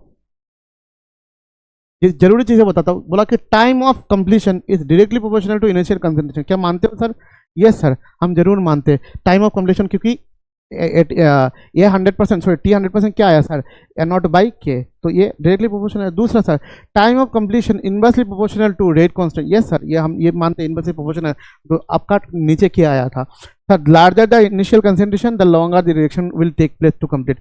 ऑफ कोर्स सर, जनरल बात है, ठीक है। The greater value of K faster will be the reaction, मतलब फास्टर द रिएक्शन कंप्लीट्स। ये भी sir general, directly proportional, indirectly proportional to यही होता है, ठीक है। ये जो बात है बहुत नॉर्मल सी बात है, मैं कुछ अब सी बातें बताता हूँ आपको। ये आ गया फर्स्ट ऑर्डर ना, तो चलो पेज ऐड करके मैं एक एबनॉर्मल सी बातें बताता हूँ कि सर ये जो आपने बताया ना कि रेट, ये जो आपने बताया कि sir rate equal to sir मतलब डी बाई डी टी और equal to rate constant K A to the power 0, यानी कि only K, anything to the power 0 equal to 1 होता है, तो ओनली के। आप जो बोल रहे हो ना, जीरो ऑर्डर रिएक्शन में जो रेट होता है वो कांस्टेंट होता है, मतलब रेट कांस्टेंट का मतलब समझते हो, रेट ऑफ मतलब रेट का ऊपर मतलब change in concentration with respect to time, मतलब एक particular change of concentration by नीचे क्या हो रहा है, एक टाइम इंटरवल, मतलब पर टाइम में वो कितना चेंज हो रहा है, पर टाइम नहीं बोल सकते, एक पर्टिकुलर टाइम इंटरवल में वो कितना चेंज हो रहा है, वो इंस्टेंटेनियस भी हो सकता है, वो एवरेज भी हो सकता है, ठीक, बात समझ आ रहा है। तो अगर rate of change of concentration ही, समझ लो, अगर rate of change of concentration ही with respect to time constant है, उसका मतलब है इक्वल टाइम इंटरवल में इक्वल घट रहा है, चीजें कॉन्स्टेंटली घट रहा है, बात समझ आ रहा है, एक्सपोनेंशियली नहीं घट रहा है, कॉन्स्टेंटली क्या घट रहा है। तो एकदम क्लास की शुरुआत में मैंने जो बात किया था सर, ग्राफ, क्या एक्सपोनेंशियल ग्राफ यहाँ पे आएगा, नहीं, लीनियरली इंक्रीज लीनियरली डिक्रीज वाला ग्राफ आएगा। मैंने बताया था दो टाइप का डिक्रीज इंक्रीज होता है, एक लीनियरली इंक्रीज, एक लीनियरली डिक्रीज। तो ये जो जीरो ऑर्डर में कौन सा आएगा sir, linearly increase for product and linearly decrease for reactive, मतलब ये लीनियर वाला कर्व होगा। फिर मैंने शुरुआत में और एक क्वेश्चन रेज किया था सर, डिक्रीज भी तो बहुत टाइप का होता है, एक होता है कॉन्स्टेंट डिक्रीज, एक होता है कॉन्स्टेंट डिक्रीज और प्रोडक्ट कॉन्स्टेंट इंक्रीज। एक कॉन्स्टेंट मतलब 100, 80, 70, तुम्हारा 100, 90, 80, 70, 60, ये होता है कांस्टेंट डिक्रीज, और एक होता है एक्सपोनेंशियल डिक्रीज, आधा उसका आधा उसका आधा उसका आधा उसका आधा। तो कौन सा वाला होगा? यहाँ पे एक्सपोनेंशियल डिक्रीज हो रहा है? नहीं, इसका इक्वल इक्वल टाइम इंटरवल है, इक्वल इक्वल चेंज हो रहा है। बस समझ आ रहा है? इक्वल इक्वल टाइम इंटरवल में क्या हो रहा है? Equal equal amount of reactant घट रहा है, उतना अमाउंट ऑफ प्रोडक्ट बढ़ रहा है। तो ये जो कांस्टेंट वाला जो घटना, वो वाले जो घटना मतलब डिक्रीज होना, उसी को कंसीडर करेंगे जीरो ऑर्डर रिएक्शन में। क्या बात समझ में आना? शुरुआत में मैंने 2 क्वेश्चन आपको सबने रेज कर दिया कि ग्राफ का नेचर कैसा होता है, एक लिनियर और एक आपका एक्सपोनेंशियल, तो इसमें लिनियर वाला यूज होगा। फिर डिक्रीज और इंक्रीज जो होता है रिएक्टेंट और प्रोडक्ट का रेस्पेक्टिवली, वो एक होता है सर लिनियरली, और एक होता है आपका नॉर्मली कांस्टेंट रेट से जो डिक्रीज होता है या इंक्रीज होता है। तो यहाँ पे सिंस के आ रहा है, कांस्टेंट आ रहा है, सो यहाँ पे इंक्रीज क्या होगा? इंक्रीज भी या डिक्रीज में कांस्टेंट रेट से होगा, मतलब इक्वल इक्वल टाइम इंटरवल में इक्वल इक्वल डिक्रीज होगा। जैसे कि 100, 90, 80, 70, 60 ऐसा करके डिक्रीज होगा। ऐसा नहीं होगा 100 उसके आधा, 50 उसका आधा, 25, ऐसा नहीं होगा। बस समझ आ रहा है? तो ये एक सुंदर सा चीज़ है। दूसरा मैंने पॉइंट जैसे कि बता दिया, टी हाफ और टी 100% के बीच में क्या रिलेशन है। और तीसरा और एक चीज़ मैं बताऊंगा, तीसरा और मैथ्स का एक चीज़ बताऊंगा, देखो याद रख लेना। मैथ का 2 सीरीज होता है बेटा, एक होता है एपी सीरीज और एक होता है जीपी सीरीज। ये आप लोगों ने ऑलरेडी पढ़ के आ चुके हो। एपी सीरीज में ए प्लस डी, फिर ए प्लस ट्वाइस डी, ठीक है, A plus 3d and dot dot dot A plus n - 1 into D. इसको बोलते हैं फर्स्ट टर्म, इसको बोलते हैं फर्स्ट टर्म, और and second term minus first term, third term minus second term, fourth term minus third term करने से जो डिफरेंस आता है वो होता है डी। तो यहाँ पे कॉमन डिफरेंस है डी, सी डी, यानी कि कॉमन डिफरेंस क्या है? डी। तो अगर आपको सीरीज मिलता है जहाँ पे फर्स्ट टर्म एक है और उसमें सेम चीज़ें ऐड होके जा रहा है, तो उसको बोलोगे एपी सीरीज। क्या बोलोगे उसको? एपी सीरीज, जहाँ पे हर नंबर में एक ना एक कॉमन डिफरेंस होता है। एग्जांपल क्या होता है सर?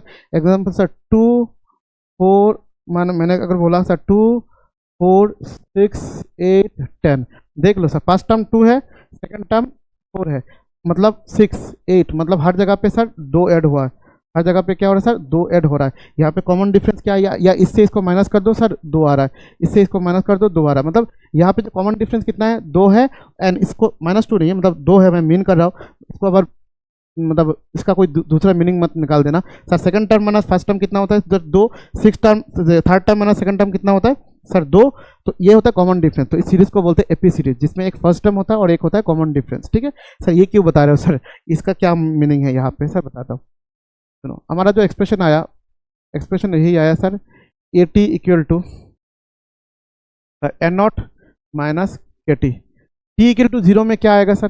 टी इक्वल टू 0 में आएगा सर ए, क्या आएगा? ये ए टी हो जाएगा ए 0, और ये तो तुम्हारा ए टी का मतलब बता देता हूँ। तो ये क्या होगा? ये 0 इक्वल टू क्या हो जाएगा सर? ये पूरा क्या हो जाएगा सर? 0। ये पूरा क्या हो जाएगा? 0, क्योंकि यही हो गया तुम्हारा ए टी, और टी क्या हो जाता है सर? 0। टी क्या हो जाता है तुम्हारा? 0। मतलब इसमें ए टी इक्वल टू 0, 0 नहीं बोल सकते, A T equal to 0 actually क्या होता है? शुरुआत में टी इक्वल टू जब 0 होता है, मैं ऐसा बताता हूँ, जब इसमें टी इक्वल टू 0 होता है, टी इक्वल टू जब 0 होता है तो सब कुछ एनॉट ही होता है। क्यों एनॉट? क्योंकि अभी तो रिएक्शन स्टार्ट ही नहीं हो रहा है। जब टी इक्वल टू मान लो 10 सेकंड हुआ, तो क्या होगा sir? A T equal to क्या होगा? ए 10 इक्वल टू क्या होगा? ए 10 इक्वल टू होगा sir A naught minus K into 10, T का 10 हो गया। फिर अगर 20 सेकंड में होगा तो क्या होगा सर? ए 20 इक्वल टू क्या होगा sir? A naught minus K into 20। फिर अगर मैंने बोला सर ए 30 सेकंड में क्या होगा सर? क्या होगा sir? A naught minus K into 30। एक चीज देख रहे हो, हर जगह पे फर्स्ट टर्म सेम है एंड कॉमन डिफरेंस बेटा 10 10 होके ऐड हो रहा है। तो इस सीरीज को क्या बोलेंगे सर? एपी सीरीज बोलेंगे। इसको क्या बोलेंगे? AP series. में शायद एपीजीपी आपका क्लास 10 में था, मेरे को जितना याद है, बहुत दिन से मैथ्स के कंटेक्ट में मैं नहीं हूँ तो याद नहीं है, लेकिन मुझे जितना लग रहा है एपीजीपी आपका क्लास 10 की सिलेबस में था।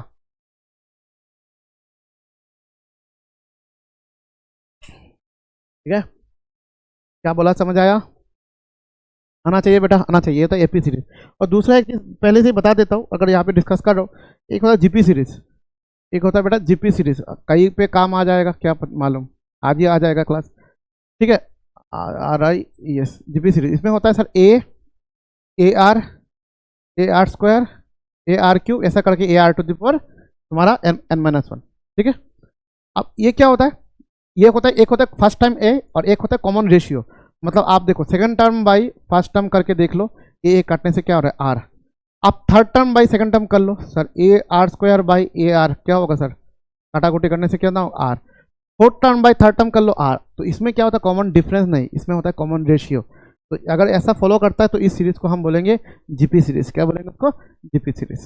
बात समझ आ रहा है। एपी सीरीज में होता है common first term and common difference, और जीपी सीरीज में first term and common ratio. बात समझ आ रहा है। तो ये होता है एपी सीरीज और ये क्या होता है जीपी सीरीज।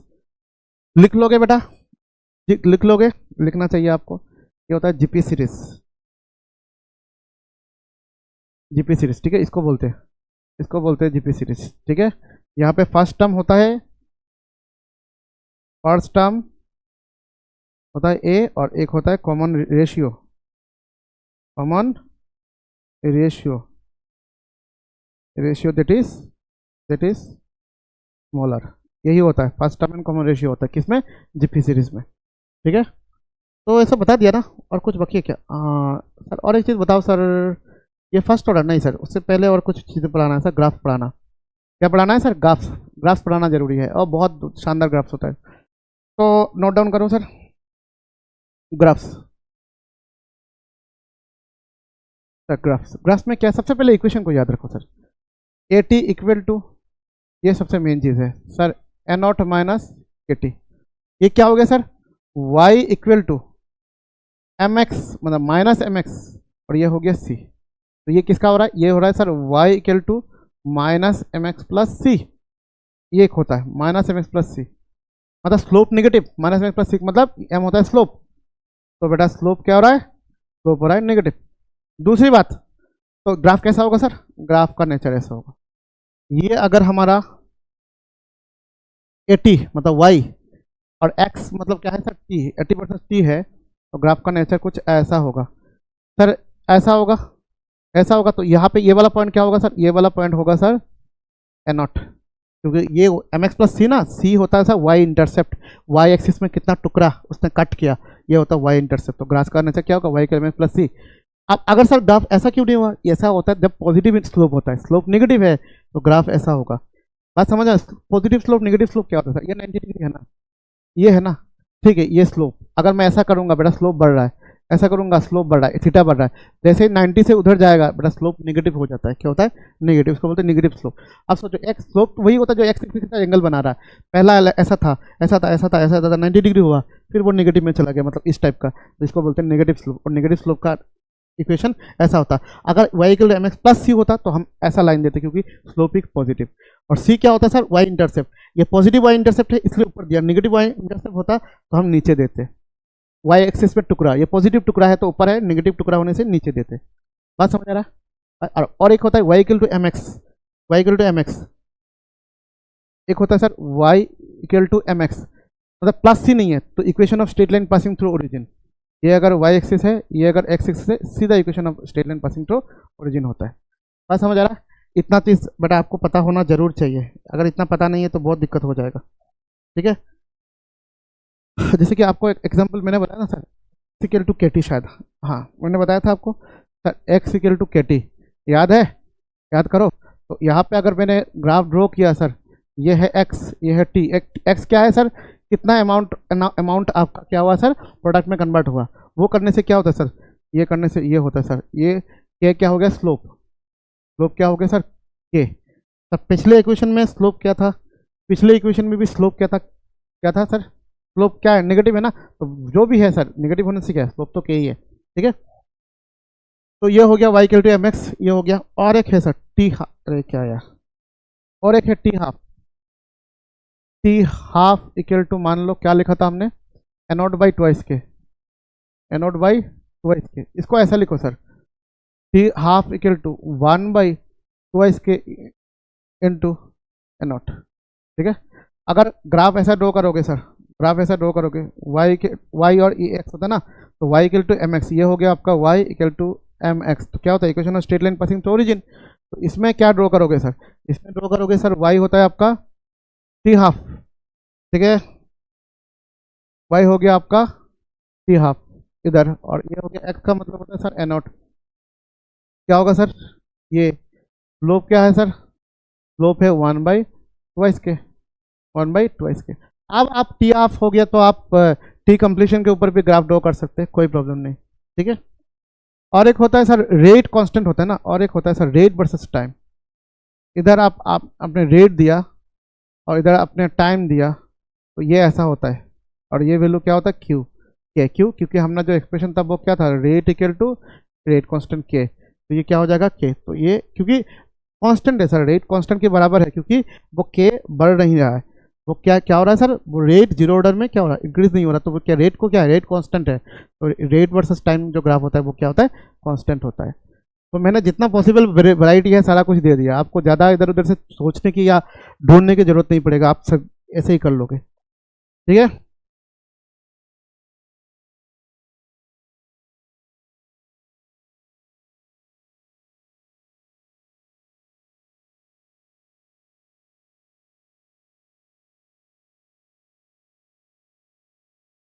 चलो भाई, अब तो फर्स्ट ऑर्डर में आना पड़ेगा।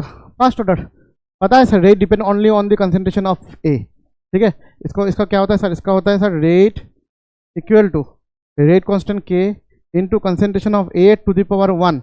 ये वन क्या है सर, ये वन है ऑर्डर ऑफ द रिएक्शन, ये क्या है order of the reaction one, मतलब सिंपल सी बात है सर, के ए, सिंपल बात है ए, ये किसका वैल्यू होता है सर, रेट का वैल्यू, ठीक है, क्योंकि ये फर्स्ट ऑर्डर रिएक्शन है, ओके। अब डेरिवेशन ऑफ इंटीग्रेटेड रेट लो, सही बात है सर, स्पेस छोड़ा तो हमको डेराइव करना पड़ेगा, गैसीय स्टेट में है, कुछ प्रोडक्ट दे रहा है, ठीक है। शुरुआत में वही पुराना स्टोरी, इस बार एक ही मेथड से करेंगे बेटा, दो मेथड करने से क्या मतलब टाइम पास होता है ना ज़्यादा, तो समझा दिया ना। तो ये 0 सेकेंड मतलब इनिशियल की बात चल रहा है, तो ये होगा ए, ये होता है सर 0, ठीक है। तो कुछ टाइम टी के टू कुछ समथिंग सेकंड में क्या होता है सर, ये ए माइनस एक्स होता है, ये होता है एक्स। तो इसको ही अगर हम थोड़ा डिफरेंट कर दे तो, थोड़ा डिफरेंट कर दे तो क्या होगा सर, इसको हम और देखे लिखे सर ए नॉट, और इसी ए माइनस एक्स को और देखे क्या लिखेंगे सर, और देखे क्या लिखेंगे सर 80, मतलब कितना कंसेंट्रेशन बचा है, 80 का मतलब होता है कितना कंसेंट्रेशन बचा है, इसको लिखेंगे 80, यानी कि कितना कंसेंट्रेशन आपका बचा है। और x क्या होगा सर, x तो वही होगा सर, वही होगा सर ए नॉट माइनस 80, खत्म, ठीक है। अब क्या करेंगे sir, rate equal to minus D A by D T equal to K A to the power one, ठीक है। अब इसको क्या किया जाए सर, थोड़ा चेंज उधर उधर कर लो, ए टू द पावर वन मतलब के ए, ये क्या होगा ए ही होगा, ठीक है।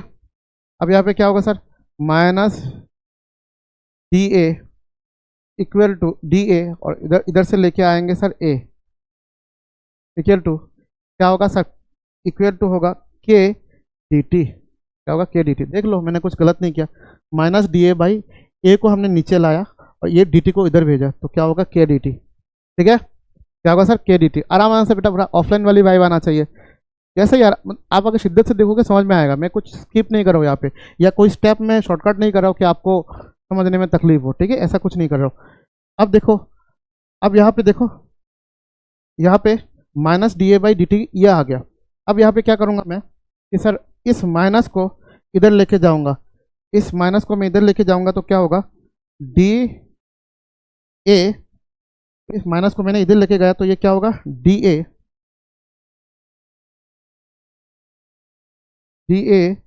By concentration of A equal to minus के डी टी। क्या ये दिक्कत है सर, इतना हम लिख सकते हैं, इतना लिख सकते हैं माइनस डी ए बाई के इक्वल टू माइनस के डी टी, ठीक है। सर याद रखना, इसी क्वेश्चन को याद रखना सर, माइनस क्या है सर, थोड़ा साइड करके लिखते हैं सर, अरे यार, ठीक है, क्या कर दिया, सही तो किया, क्या कर दिया सर, एक पेज एक्स्ट्रा आ गया, ठीक है। अब ये हाँ, तो यहाँ पे हमारा क्या होता है, minus D A by A, minus D A by A equal to क्या होता है, minus D A by A equal to क्या है सर, इक्वल टू माइनस नहीं, माइनस तो हमने चेंज कर लिया था, D A by A equal to K D T, ये by A equal to minus के डी टी। ठीक है, ठीक है। अब देखो, इसको दोनों साइड में इंटीग्रेशन करूंगा, क्या होगा सर, डी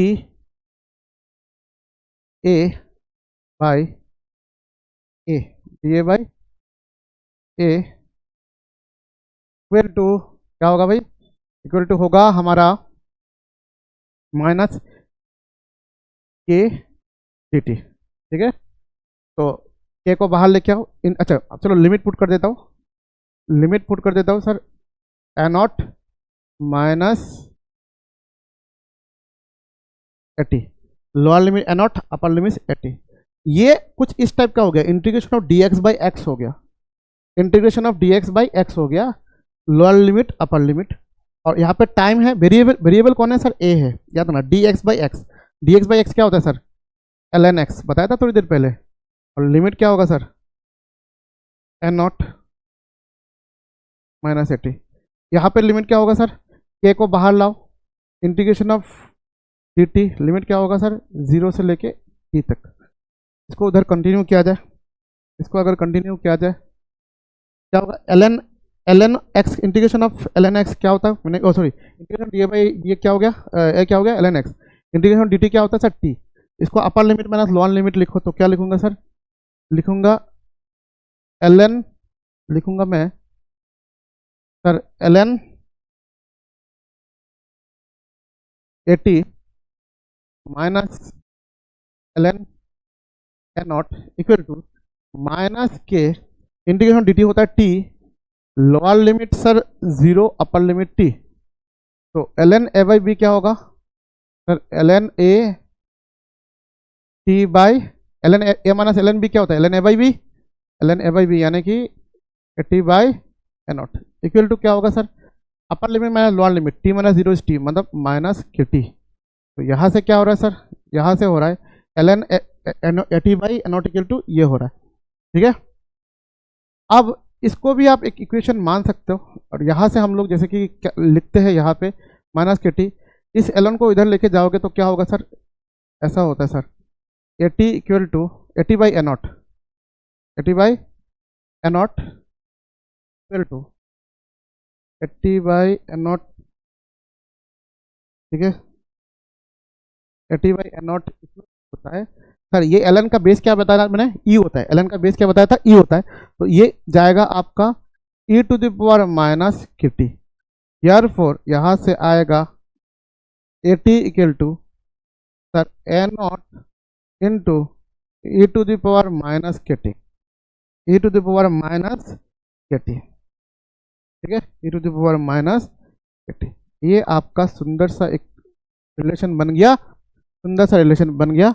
इसमें आप इसको जल्दी क्या करो, नोट डाउन करो, ये बहुत काम का इक्वेशन है, बहुत काम का इक्वेशन है। ठीक है, ये हो गया हमारा एक्सप्रेशन, क्या आ गया सर, ए नॉट भाई, इस एक्सप्रेशन को थोड़ा याद रखना, ये थोड़ा काम का है, ये तो हमारा फाइनल एक्सप्रेशन है, नो डाउट्स बेटा। ये एक्सपोनेंशियली आ रहा है, मतलब एक्सपोनेंशियली डिक्रीज हो रहा है, वो तो इंडिकेट कर ही रहा है कि ये वाला एक्सपोनेंशियली डिक्रीज इंक्रीज, ये सब चीज़ें तो इंडिकेट कर रहा है। लेकिन यहाँ से ये एक्सप्रेशन भी मेरे लिए बहुत इंपॉर्टेंट है, ये एक्सप्रेशन बहुत इंपॉर्टेंट है, क्यों मैं बताता हूँ, चलो नेक्स्ट पेज में आपको बताता हूँ सर। एल एन क्या लिखा sir, L N A T by क्या लिखा मैंने, L N A T by L N A not equal to, मैंने लिखा था A T by A not equal to minus K T. ठीक है, minus K T.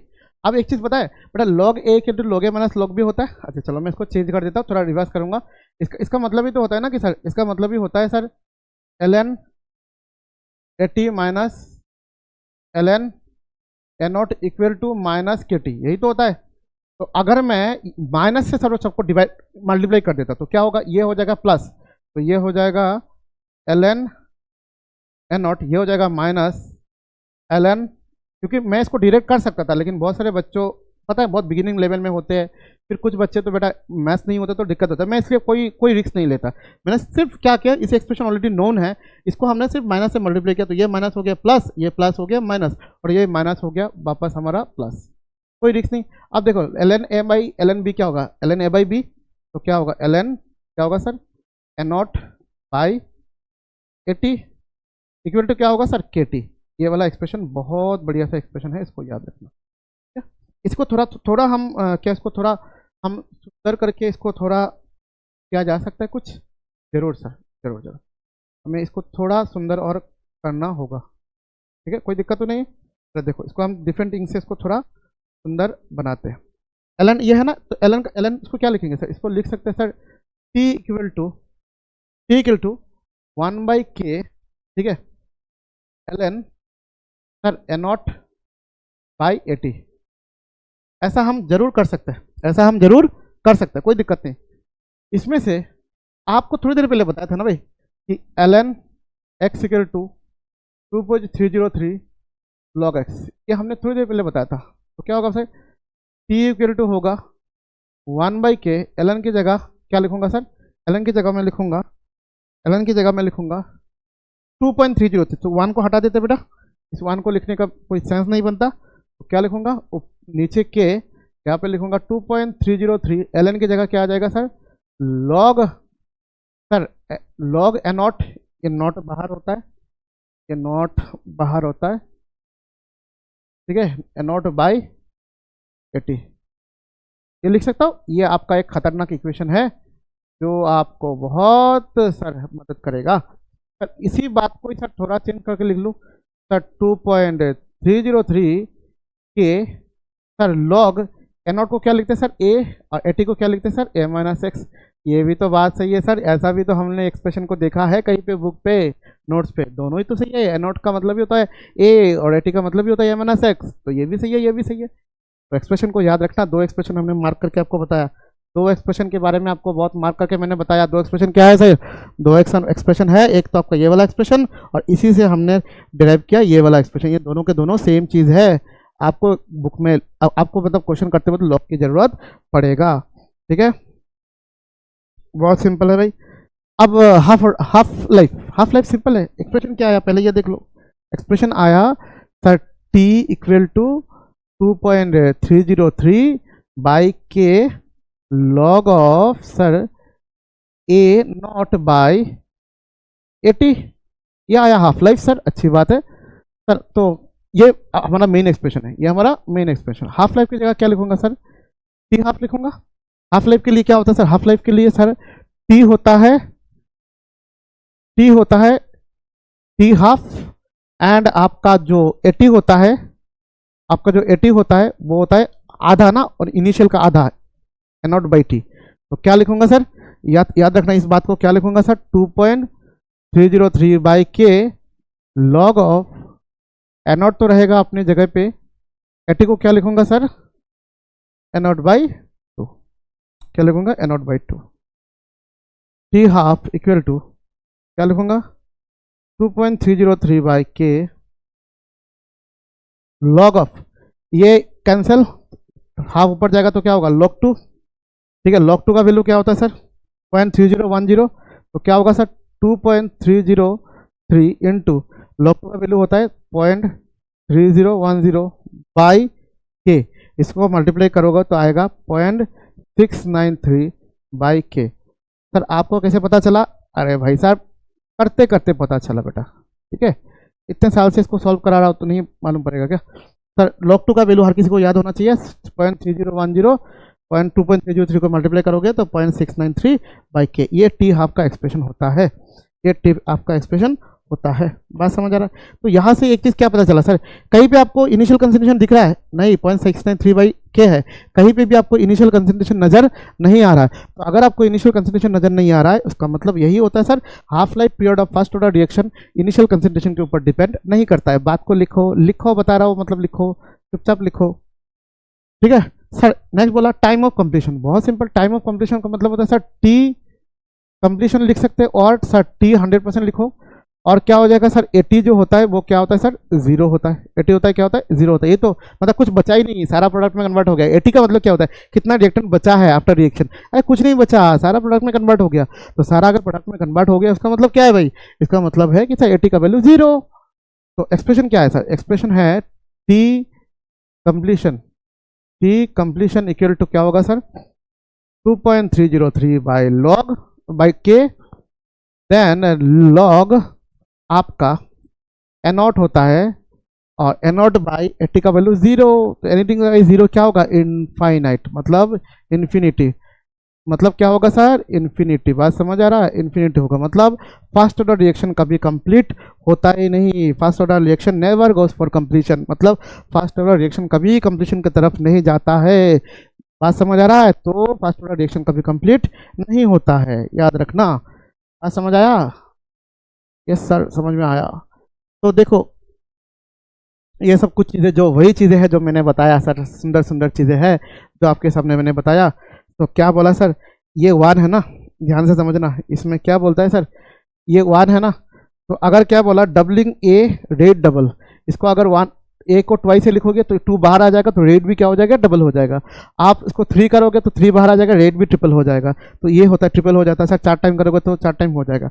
Independent of the concentration, independent of the concentration of product और other species. बात समझ आ रहा है?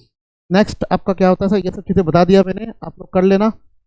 कंसेप्ट इंसर्ट दिया हुआ है, this indicate that unimolecular or pseudo unimolecular kinetics only one molecule determines the rate limiting step. क्योंकि सीडो का मतलब होता है फॉल्स, कभी भी first order reaction pseudo first order reaction भी होता है, वो सिर्फ एक ही रिएक्शन के ऊपर डिपेंड करता है, वो भी उसके ऊपर पावर यानी कि ऑर्डर होता है 1। ठीक है, इसको नोट डाउन बेटा जरूर करना।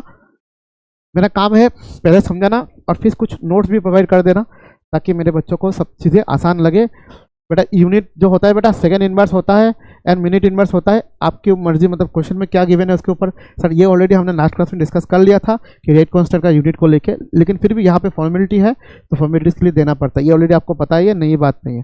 ठीक है, दूसरी बात है सर, ये एक्सप्रेशन और क्या हमने डिराइव नहीं किया सर, क्या ये एक्सप्रेशन हमने डिराइव नहीं किया? यस सर, उधर पे हमने के टी, यहाँ पे क्या लिखा था, उधर उन्होंने टी लिखा, कोई बात नहीं सर, क्रॉस मल्टीप्लाई चलता है। तो ये वाला एक्सप्रेशन भी हमने डिराइव कर लिया है। ठीक है, ये याद रखना है, ये बोला कि एक्सपोनेंशियल डिके, जो हमने बोला ना कि ई टू द पावर समथिंग, ये जो एक्सपोनेंशियली घटता है, यही इस बात का प्रूफ है कि ये फर्स्ट ऑर्डर काइनेटिक्स को फॉलो कर रहा है। जीरो ऑर्डर में क्या दिख रहा था सर, इक्विलिक्वल इंटरवल में इक्विलिक्वल घट रहा है, मतलब रेट कांस्टेंट। यहाँ पे रेट एक्सपोनेंशियली घट रहा है, तो ग्राफ का जो एक्सपोनेंशियल इंक्रीज वाला जो है ना, वही रिएक्टेंट का ग्राफ है जो एक्सपोनेंशियल इंक्रीज कर रहा है। बात समझ है, वो एक्सपोनेंशियल क्या कर रहा है, इंक्रीज कर रहा है। तो यही इस बात का प्रूफ है कि फर्स्ट ऑर्डर काइनेटिक्स को फॉलो कर रहा है। और आपने जो चीज़ बताया था, याद करो, बताया था सर 150 25 12.5, ये एक्सपोनेंशियल डिक्रीज, ये ऐसा डिक्रीज करता है। बात समझ में आ रहा है? तो ये हाफ लाइफ हमने ऑलरेडी बता चुके हैं, कैसे होता है बताया। ठीक है, ये सब आप लोग थोड़ा नोट डाउन कीजिएगा, अच्छी अच्छी चीज़ें हैं, नोट डाउन करना, थोड़ा अपना खुद का भी दिमाग जो है इसको लगाना। हाँ, ये देखो हाफ क्या होता है, ये होता है 100% टाइम 0, 100% टी हाफ इतना, 50%, ये सब टर्मिनोलॉजीज होता है, कौन किसके टाइम कितना टाइम होता है वो आप लोग ऑलरेडी बता चुके हैं सर। 100, 50, 25, 12.5, 6.25 ऑलरेडी हम बता चुके हैं। ठीक है, एक्सपोनेंशियल जो ड्रॉप होता है, वो ड्रॉप कैसा होता है सर, एक्सपोनेंशियल ड्रॉप होता है, इक्विलिक्वल टाइम इंटरवल में इक्विलिक्वल ड्रॉप नहीं होता है। ठीक है, कुछ यहाँ पे डाटा दिया हुआ है सर, ये जैसे कि ग्राफ है, इक्वेशन है, एक्सपोनेंशियल डिके है, तो ये कार्व होगा, क्या होगा, ये कार्व होगा। तो यहाँ पे कुछ ग्राफिकल रिप्रेजेंटेशन हम करेंगे अभी, तो अभी आपको बताएंगे कैसा होता है क्या नहीं होता है। हाँ देखो, first order reaction never 100% completion finite time, are never, तो ये कभी भी कंप्लीट नहीं होता है। ज़्यादा से ज़्यादा बेटा वो 90% होता है कंप्लीट, 99 एंड 99.9% कंप्लीट होता है, कभी भी 100% कंप्लीट नहीं होता है। एंड 99.9% या 90% का वैल्यू क्या होता है, वो लास्ट में एक क्वेश्चन में हम डिराइव करके आपको बताएंगे कि ये कैसे आया। बात समझ आ रहा है? अभी इसको नोट डाउन करके रखो। एक चीज़ दिमाग में रखना कि सर फर्स्ट ऑर्डर रिएक्शन कभी कंप्लीट नहीं होता है सर, 99.9% तो कंप्लीट होगा, 100% कंप्लीट कभी नहीं होगा। ठीक है सर, 99.9% का वैल्यू कितना होता है, कैसा होता है सर, उसके ऊपर एक क्वेश्चन, छोटा सा क्वेश्चन है, लास्ट में हम इसको डिस्कस जरूर करेंगे। अभी फिलहाल हम ग्राफ्स को डिस्कस करेंगे। मोलिकुलरिटी ऑर्डर हमने लास्ट क्लास में पढ़ लिया। एप्लीकेशन सर, एप्लीकेशन कहाँ पे होता है सर, कहाँ पे रेडियो एक्टिव डिके जितने होता है वो फास्ट ऑर्डर काइनेटिक्स को फॉलो करता है। फार्मास्यूटिकल इंडस्ट्री में सॉरी फार्माको काइनेटिक्स लोग जो है ड्रग डिजाइन करते हैं वो लोग यूज़ करते हैं। केमिकल काइनेटिक्स में हम इसको यूज़ करते हैं। एब्जॉर्प्शन स्पेक्ट्रोस्कोपी में यूज़ होता है। यहाँ पे आता है आपका बियर लैम्बर्ट लो, ये आप लोग नहीं पढ़ते हो, ये हायर क्लासेस की चीज़ें हैं, लेकिन यहाँ पे हम लोग फर्स्ट ऑर्डर काइनेटिक्स को यूज़ करते हैं। पहले आपका न्यूक्लियर केमिस्ट्री बोल के एक था, ठीक है। तो जिस जहाँ पर भी रेडियो एक्टिव डिकेज की बात चल रहा है वहाँ पे फर्स्ट ऑर्डर काइनेटिक्स को फॉलो किया जाता है और उनका ही एक्सप्रेशन को यहाँ पे यूज़ किया जाता है, ठीक है। इससे पहले हम थोड़ा बहुत ग्राफिकल रिप्रेजेंटेशन को देखना चाहते हैं। यहीं पे आता है आपका ग्राफिकल रिप्रेजेंटेशन, ठीक है।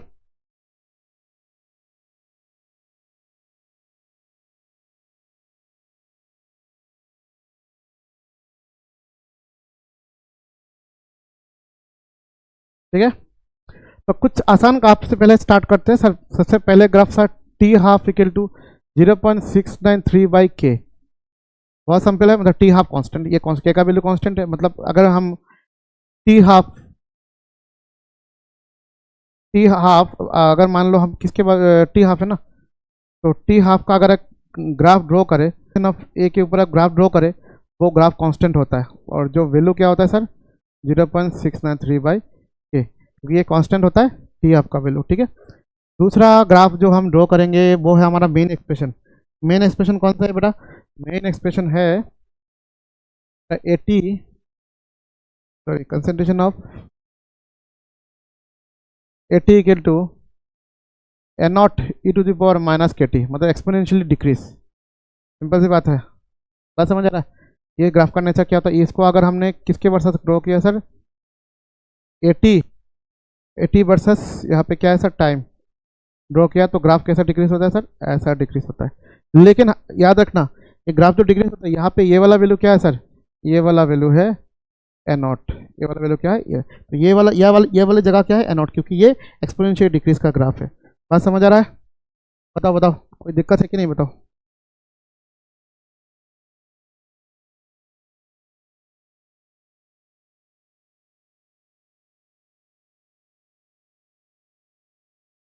ठीक है सर, क्या इसमें कोई स्ट्रेट लाइन जैसा ग्राफ नहीं आ सकता कभी भी? देखो मैथमेटिक्स यूज़ करोगे तो आपको बहुत सारी टेक्निकल चीज़ें आपको मिलेगा।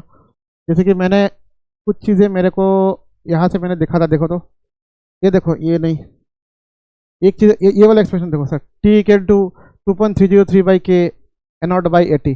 वहाँ पे नीचे हमने लिखा था तो लॉग में भी कन्वर्ट करके लिखा था कि नहीं? तो ऐसे भी लिखा जा सकता है। तो मैं आपको बताता हूँ, एक ग्राफ मैं आपको करके बताता हूँ, ठीक है। कौन सी बताओ बताओ? ये वाली करता हूँ, ठीक है। ये वाला सर कौन सा? ये वाला कैसे सर? देखो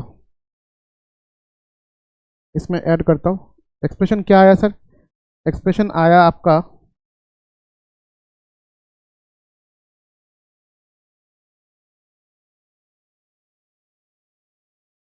एक्सप्रेशन आपका आता है सर 2 में दिख रहा है T equal to 2.303 by K log of एनॉट by 80, एनॉट by 80, ये दिख रहा है लॉग ऑफ एनॉट बाई 80। इसमें से हम बहुत कुछ कर सकते हैं, मैं बताता हूँ क्या करूँ। चलो इसको पहले तो वही सब मल्टीप्लाई कर दो। पहले हम क्या करेंगे? मल्टीप्लाई। तो इसमें हमारा क्या आ रहा है, जैसे कि sir K T equal to K T by, ऐसा कर लेते हैं K T by 2.303 equal to log A by B. क्या होगा sir? Log A minus log B, ठीक है। ऐसा आता है सर, ऐसा आता है, ठीक है। तो इसमें हम इसको अगर इधर लेके आएंगे तो क्या होगा सर? इसको इधर लेके आएंगे तो क्या होगा sir? Log N not equal to, ये इधर आएगा तो क्या होगा sir? Log N not equal to आपका आ रहा है, log N not equal to आ रहा है आपका सर लॉग 80 प्लस 2.3033 नहीं आ रहा है आपका के बाई, आ रहा है आपका के बाई 2.303 बाई इंटू टाइम, ठीक है। अगर मैंने इसको इस इक्वेशन को माइनस से मल्टीप्लाई किया तो क्या आएगा? मैं बताओ, आएगा हमारा, इसको पहले इधर लेके आओ, इसको पहले इधर लेके आओ, लॉग देखो इतना झंझट ना करके ना, मैं आपको सिंपल एक तरीका बताता हूँ। इतना करोगे तो आप लोग टेंशन में फंस जाओगे। अब कुछ लोग स्टूडेंट सोच रहे हैं आखिर ये भाई साहब करना क्या चाहता है सर?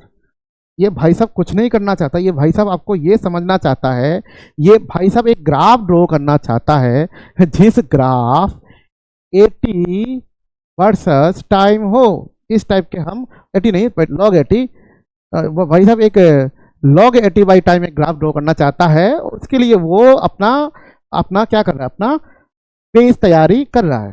तो log 80 ना, तो log 80 को भाई साहब इधर लेके आओ, तो क्या होगा सर, log 80 इक्वल टू, इधर जाएगा तो भाई साहब क्या होगा, इधर जाएगा तो होगा माइनस के by 2.303 into T plus log n0।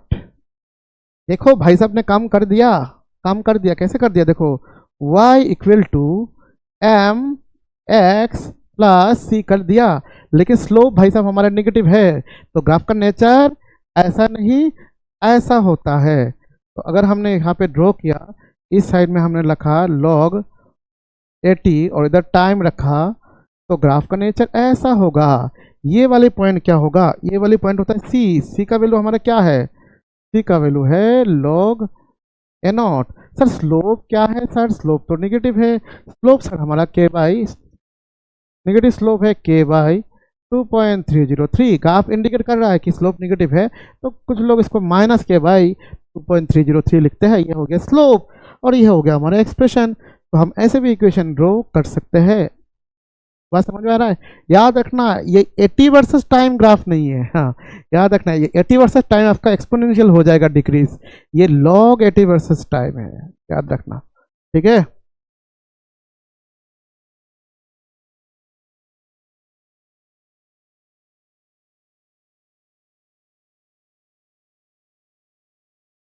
ठीक है, मुझे और थोड़ा बात मुझे करना होगा, और कुछ बातें मुझे अभी फ़िलहाल करना होगा। कि बात ये है कि सर पहले वाला जो जीरो ऑर्डर काइनेटिक्स था, जीरो ऑर्डर जो काइनेटिक्स था वो एपी को फॉलो कर रहा था।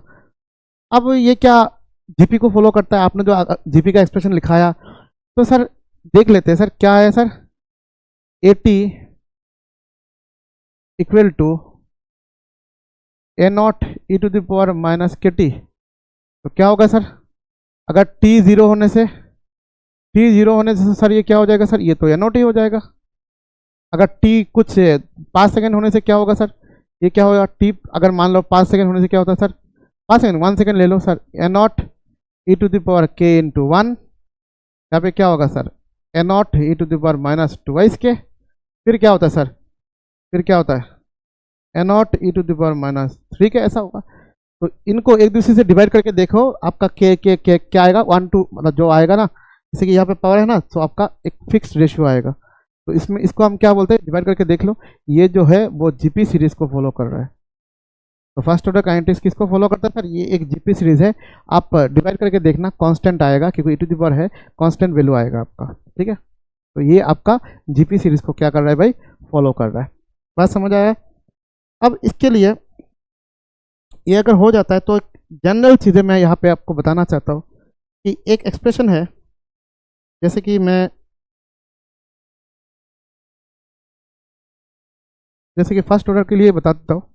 जैसे कि अभी आपके पास एक एक्सप्रेशन आया फर्स्ट ऑर्डर का कि सर ऐसा आया सर कि sir T equal to 2.303 by के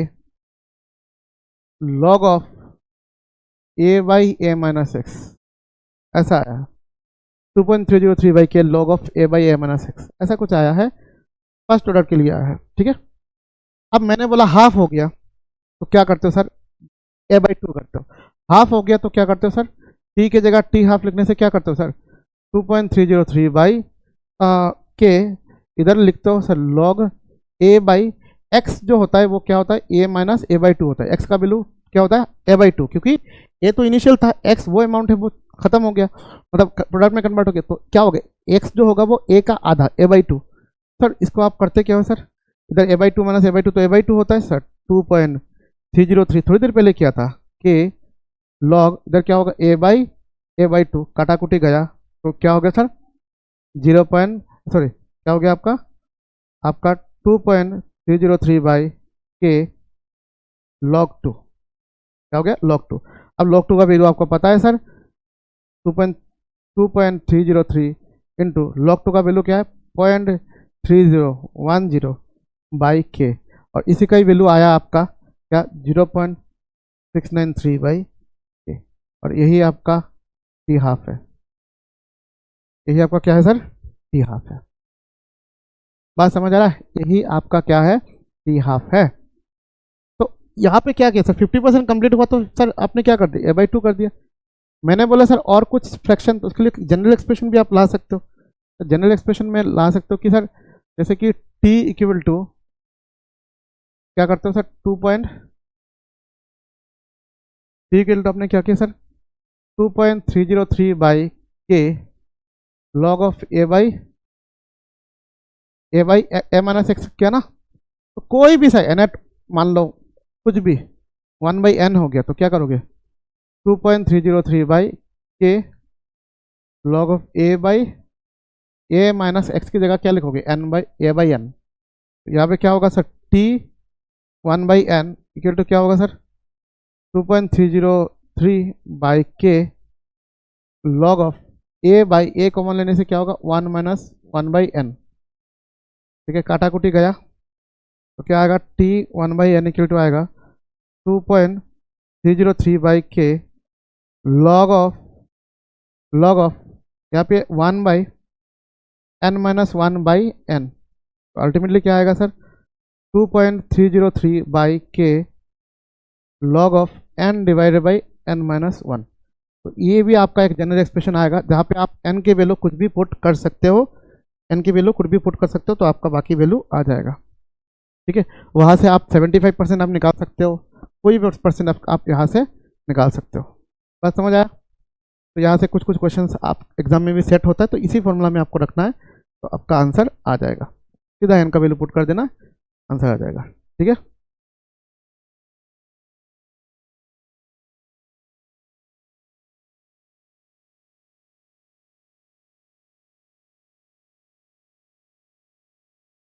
ठीक है भाई। अब देखो,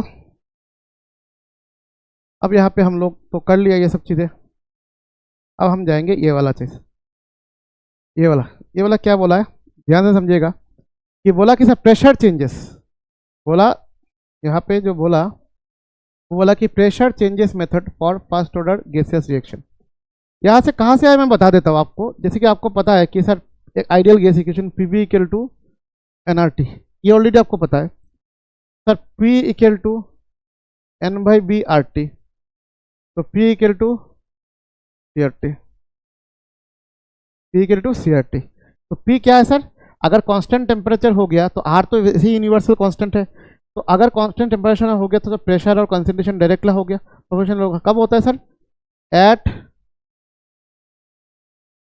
कांस्टेंट टेम्परेचर। कांस्टेंट टेम्परेचर में प्रेशर और कंसंट्रेशन क्या होता है एक दूसरे की बराबर, और कंसंट्रेशन को हम थर्ड ब्रैकेट से रिप्रेजेंट करते हैं। सिंपल सी बात है, यहाँ पे प्रेशर और टेम्परेचर क्या हो रहा है सर बराबर हो रहा है। वही बात यहाँ पे बोला है, वही बात यहाँ पे बोला है।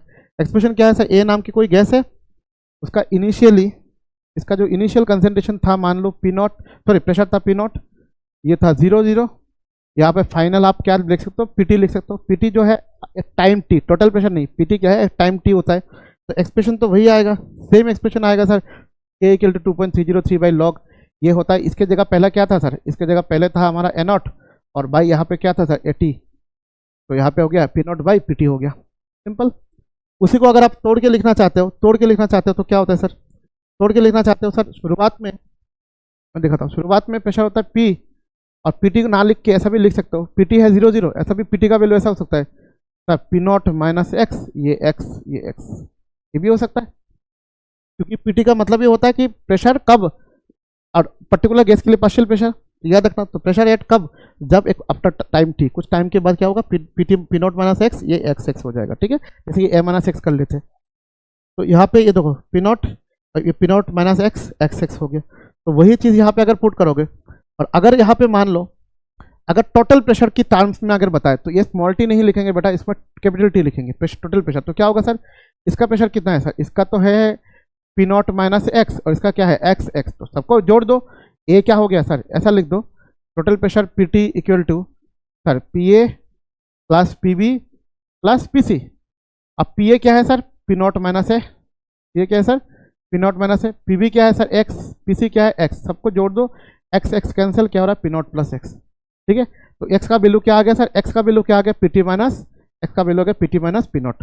अगर पी टी इक्वल टू, ये कैपिटल टी होगा क्योंकि ये टोटल प्रेशर की बात चल रहा है, इस पेज से बेटा स्टार्ट हुआ टोटल प्रेशर, याद रखना टोटल प्रेशर, तो फिर टोटल प्रेशर को हमने रिप्रेजेंट किया पीटी से, पीटी से, तो क्या हो गया X equal to P T minus P naught, therefore P not minus X equal to क्या हो रहा है twice P not minus P T. यहाँ पे क्या था एक्सप्रेशन में, यहाँ पे क्या था पी नॉट माइनस एक्स था ना, थोड़ी देर पहले देखो यहाँ पे था पी नॉट, यहाँ पे माइनस था पी टी, और हमें इस बार कन्वर्ट करना है in terms of total pressure, तो पी नॉट माइनस एक्स की जगह क्या लिखोगे sir, two P not minus P T. ठीक है, टू पी नॉट माइनस क्या करोगे पी टी, ये गलत लिखा गया, पी नॉट माइनस एक्स की जगह, पी नॉट माइनस एक्स की जगह क्या लिख सकते हो,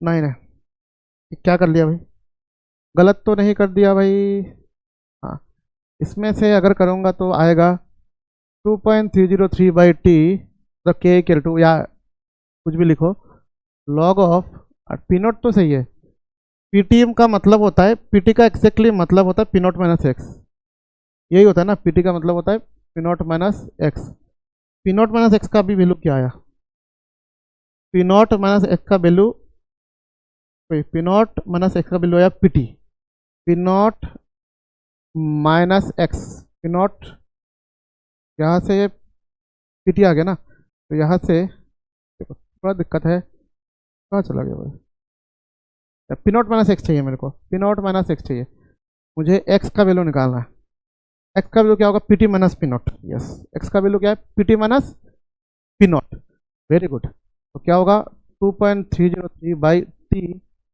लॉग पी नॉट माइनस, यहाँ पे क्या होगा sir P T minus P not, तो ये क्या हो जाएगा 2.303 बाई टी लॉग ऑफ क्या होगा सर पी नॉट, ये P not minus minus plus क्या होगा twice P not minus minus twice P not minus P T, twice P not minus P T, तो ये तुम्हारा हो गया क्या, ये हो गया तुम्हारा एक्सप्रेशन, जब इन टर्म्स ऑफ टोटल प्रेशर बोले सेम ही आएगा twice P not minus P T, yes twice P not minus P T, लेकिन मेरा डेरिवेशन बढ़िया है, इसको फिलहाल नहीं देखना है, मैंने जैसा बताया वैसे ही होता है। ठीक है, कोई बच्चा चाहता तो क्या मैं इसको रिपीट एक बार कर दूं, रिपीट एक बार कर दूं, डेफिनेटली रिपीट करूंगा, मुझे पता है बहुत सारे बच्चों को समझ में नहीं आया, मैं रिपीट कर दूंगा, आप टेंशन ना लो, मैं रिपीट करूंगा।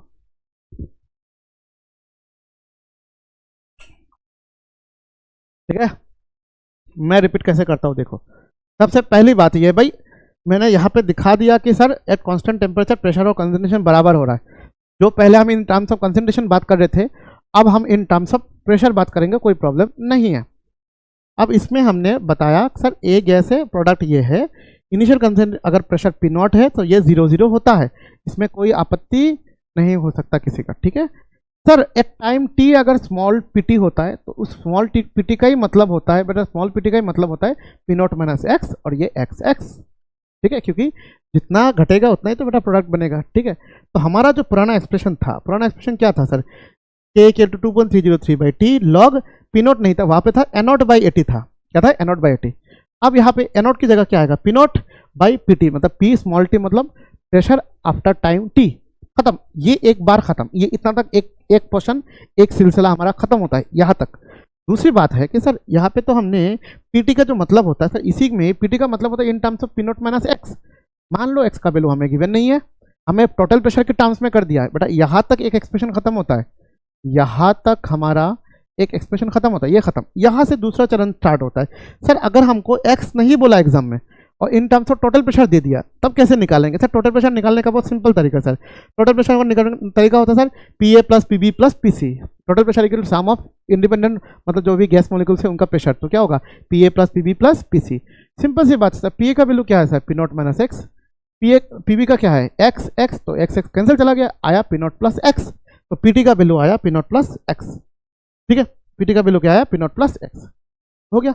अब ये पी नॉट रखा और यहाँ से एक्स की जगह देखो क्या बोला मैंने, एक्स इक्वल टू क्या आया, एक्स यहाँ पे क्या है देखो, यहाँ पे मैं बताता हूँ, ये देखो आराम से बताओ, यहाँ पे क्या आया sir P T equal to sir P not minus X, हमें तो एक्स चाहिए सर, एक्स सब्स्टिट्यूट करना है, तो एक्स का जगह क्या होगा sir, P not minus P T, X equal to क्या होगा sir, P not minus P T. तो अब क्या कर दिया, P naught sorry sorry sorry ये पी नॉट प्लस एक्स है ना, तो एक्स का वैल्यू क्या आएगा सर, एक्स का वैल्यू क्या आएगा सर, एक्स का वैल्यू आएगा P T minus P not, ये हो गया आपका एक्स का वैल्यू। और वहीं पे जो हमारा एक्सप्रेशन था, जहाँ पे पी नॉट माइनस एक्स था, वही एक्स की जगह हमने P T minus P not कर दिया, तो क्या होगा sir, P not minus minus minus plus P not क्या हो जाएगा, twice P not minus P T. Sir वही एक्सप्रेशन है, ये और ये सेम एक्सप्रेशन है कि नहीं, ये और ये सेम एक्सप्रेशन है कि नहीं, इसमें लिया पी नॉट, इसमें लिया पी टी, तो पी नॉट को ही लिख दिया तो सर पी नॉट, और पी टी को हमने क्या लिख दिया, पी नॉट माइनस एक्स, क्योंकि आफ्टर टाइम टी जो प्रेशर होता है उसको हमने ट्रांसफर किया इस इक्वेशन में इन terms of total pressure.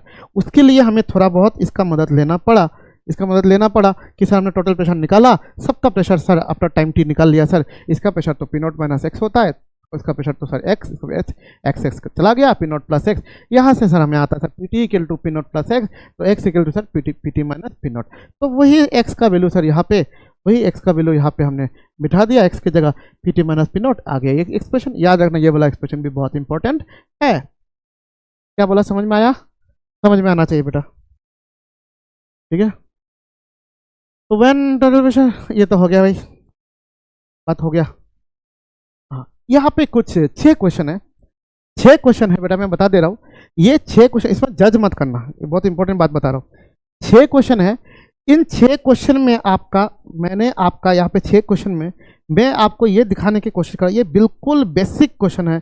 In 6 question में मैंने आपको ये दिखाने की कोशिश किया कि सर कैसे एग्जैक्टली फॉर्मूला में लगाया जाता है। यहाँ पे मैंने सॉल्व नहीं किया, इसलिए सबका सोल्यूशन है, सोल्यूशन ऑलरेडी लगा ताकि टाइम वेस्ट ना हो।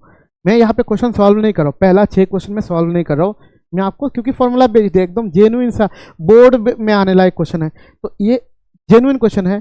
आपको सिर्फ फॉर्मूला का इंट्रोडक्शन देने के लिए मैं 6 क्वेश्चन, इसके साथ साथ सोल्यूशन होगा, आपको सोल्यूशन मत देखना, मेरी बातों को सुनना।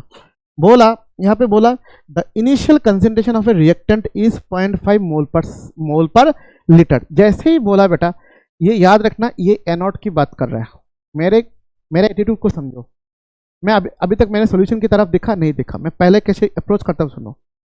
इनिशियल कंसेंट्रेशन बोल दिया मैंने anode, after time T 10 minute, time यहाँ पे मिनट में दे रहा है, टाइम कितना है, मिनट में दे रहा है 10 मिनट, द कंसेंट्रेशन ड्रॉप्स इतना, ऑफकोर्स कंसेंट्रेशन कमेगा, कितना तक ड्रॉप हुआ, मतलब ये जो है बेटा, ये आपका 80 का एक्सप्रेशन है, क्या है आपका 80। In the zero order reaction find the rate constant. आपको जीरो ऑर्डर रिएक्शन का वैल्यू पता ही होता है सर, क्या होता है सर, AT इक्वल टू क्या होता है sir, एनॉट minus K into T. Sir आपको AT का वैल्यू दिया है, के एनॉट का वैल्यू दिया है, टाइम का वैल्यू दिया है, आपको क्या निकाल लो, क्या निकाल लो, देखो आपके सामने सोल्यूशन है, आपके सामने सोल्यूशन है, यही तो क्या आइडेंटिफाई करना पड़ता है, ये आपका इनिशियल है तो एनॉट ये है, बोल दिया ना कि सर जीरो ऑर्डर, तो एक्सप्रेशन लगाएंगे जीरो ऑर्डर। सर एक क्वेश्चन आप बताओ ना सर, एग्जाम में अगर नहीं बोला सर कौन सा ऑर्डर फॉलो कर रहा है, तो मैं आपको बताता हूँ, ये बात ध्यान से रख समझना। अगर एग्जाम में आपको नहीं बता रहा है कि कौन सा ऑर्डर को फॉलो किया जा रहा है, इसका मतलब ये होता है, ये आपको हिंट्स देगा, तब आपको रेट कांस्टेंट के का वैल्यू देखना है। लास्ट क्लास में डिस्कस किया था, अगर टाइम इनवर्स हो गया तो समझ जाना ये फर्स्ट ऑर्डर है। तो अगर रेट कांस्टेंट के का जो वैल्यू होता है, यूनिट होता है, उसको देखना, वही आपको बताएगा कि कौन से ऑर्डर, और जो ऑर्डर बोलेगा फर्स्ट ऑर्डर जीरो ऑर्डर, तब आप क्या करोगे, उसमें से आप अपना एक्सप्रेशन लगा दोगे, क्योंकि एक्सप्रेशन तो आपको पता होता है, ठीक है। और दूसरा जो हिंट्स होता है वो नॉर्मली नहीं पूछता, लेकिन वो आपको हिंट देगा कि सर वो एक्सपोनेंशियली डिक्रीज हो रहा है या वो लिनियरली डिक्रीज हो रहा है, तो linearly zero order, exponentially first order, ये सब भी हिंट्स देता है, या रेट कांस्टेंट के का वैल्यू देता है। चलो एक डेमो के लिए है क्वेश्चन, देखो बोला जीरो ऑर्डर रिएक्शन, अगर बोल दिया देखो जीरो ऑर्डर रिएक्शन है, मान लो एग्जाम में नहीं बोला zero order reaction, rate constant का वैल्यू दे दिया ना भाई, मोल पर लीटर प्लस पर टाइम इनवर्स, यही तो होता है सर जीरो ऑर्डर रिएक्शन का, यही तो जीरो ऑर्डर रिएक्शन का इंडिकेशन है। अगर यहाँ पे जीरो ऑर्डर ना भी बोलता तो मैं ये देख के पता चल जाता कि ये होता है। तो रेट कांस्टेंट सर के का वैल्यू गिवन है, how long it will take for the concentration इतना से इतना जाने के लिए, सर ये आपका एनॉट है और ये आपका AT है, सर बिठा दो, आंसर आ जाएगा। कितना फर्स्ट ऑर्डर का जीरो ऑर्डर का रिएक्शन इक्वेशन आपको पता है sir, AT equal to A naught minus KT, इसमें बिठा दो, बेटा आ जाएगा। यही तो क्या, कोई नई बात नहीं सर, यही तो क्या। ये तो क्या सर, घबराने की कोई बात नहीं sir. A T equal to sir A naught minus K T, इसका ही तो ये फॉर्म है। क्या समझ रहे हो? तो समझो पहले क्या मैं बोलता हूँ। दूसरी बात बोला कि ये zero order reaction, half life 10 minutes बोल दिया। 10 minutes when the initial concentration is इतना। तो फर्स्ट ऑर्डर रिएक्शन तो इनिशियल कंसंट्रेशन के ऊपर डिपेंड होता है। तो T half equal to A naught by K, सीधा बोल दिया फॉर्मूला में बिठा दिया, काम खत्म। ठीक है, इसमें से के का वैल्यू निकालना था और हाफ लाइफ बोल दिया 10 मिनट्स, खत्म, आ गया डायरेक्ट फॉर्मूला बेस्ड, इसमें कुछ नहीं करना है। ऐसा क्वेश्चन सेट होता है बेटा। ठीक है, अब क्वेश्चन में बोला कि सर इनिशियल रिएक्शन, हाँ इस बार देखो, initial concentration of substance 0.1 molar after 30 minute, मतलब ये टी का वैल्यू है, ये इनिशियल कंसंट्रेशन मतलब ये एनोड का वैल्यू है, बिकम्स इतना, मतलब ये टी का वैल्यू है। फाइंड द रेट कांस्टेंट के for the first order reaction, मतलब आपको के का वैल्यू निकालना है। अगर ये फर्स्ट ऑर्डर नहीं भी बोलता, नहीं, अगर ये फर्स्ट ऑर्डर नहीं बोलता तो गजब हो जाता। क्यों? क्योंकि आपको कोई हिंट्स नहीं दिया, तो इसलिए यहाँ पे मेंशन कर दिया कि ये first order reaction. First order reaction का एक्सप्रेशन क्या होता है सर? के इक्वल टू क्या होता है sir? 2.303 by T log of concentration of एनॉट by A T, खत्म, वैल्यू आ गया लॉग 2, मतलब क्या लगेगा 2 स्क्वायर, 2 पहले आएगा, क्या होता है 0.3010 हो गया। तो ये आपका वैल्यू सामने है, के का वैल्यू आ गया। बात समझ आया? बहुत सिंपल, डायरेक्ट इक्वेशन में यूज करना, इसलिए बता रहा हूँ। ये मत समझना कि ये 6 क्वेश्चन मैं आपको सॉल्व करा के दे रहा हूँ, मैं सॉल्व करा के नहीं दे रहा हूँ, आपको जस्ट फॉर्मूला में पुट करना सिखा रहा हूँ। बात समझ रहा है? सॉल्व आपको करना है। 2 चीज़ कर सकते हो, कोई भी एक क्वेश्चन बैंक उठाओ, अगर आपको कंसेप्ट क्लियर हो गया, कंसेप्ट क्लियर नहीं हो रहा तो बार बार रिकेप करके पीछे जाओ, देखो।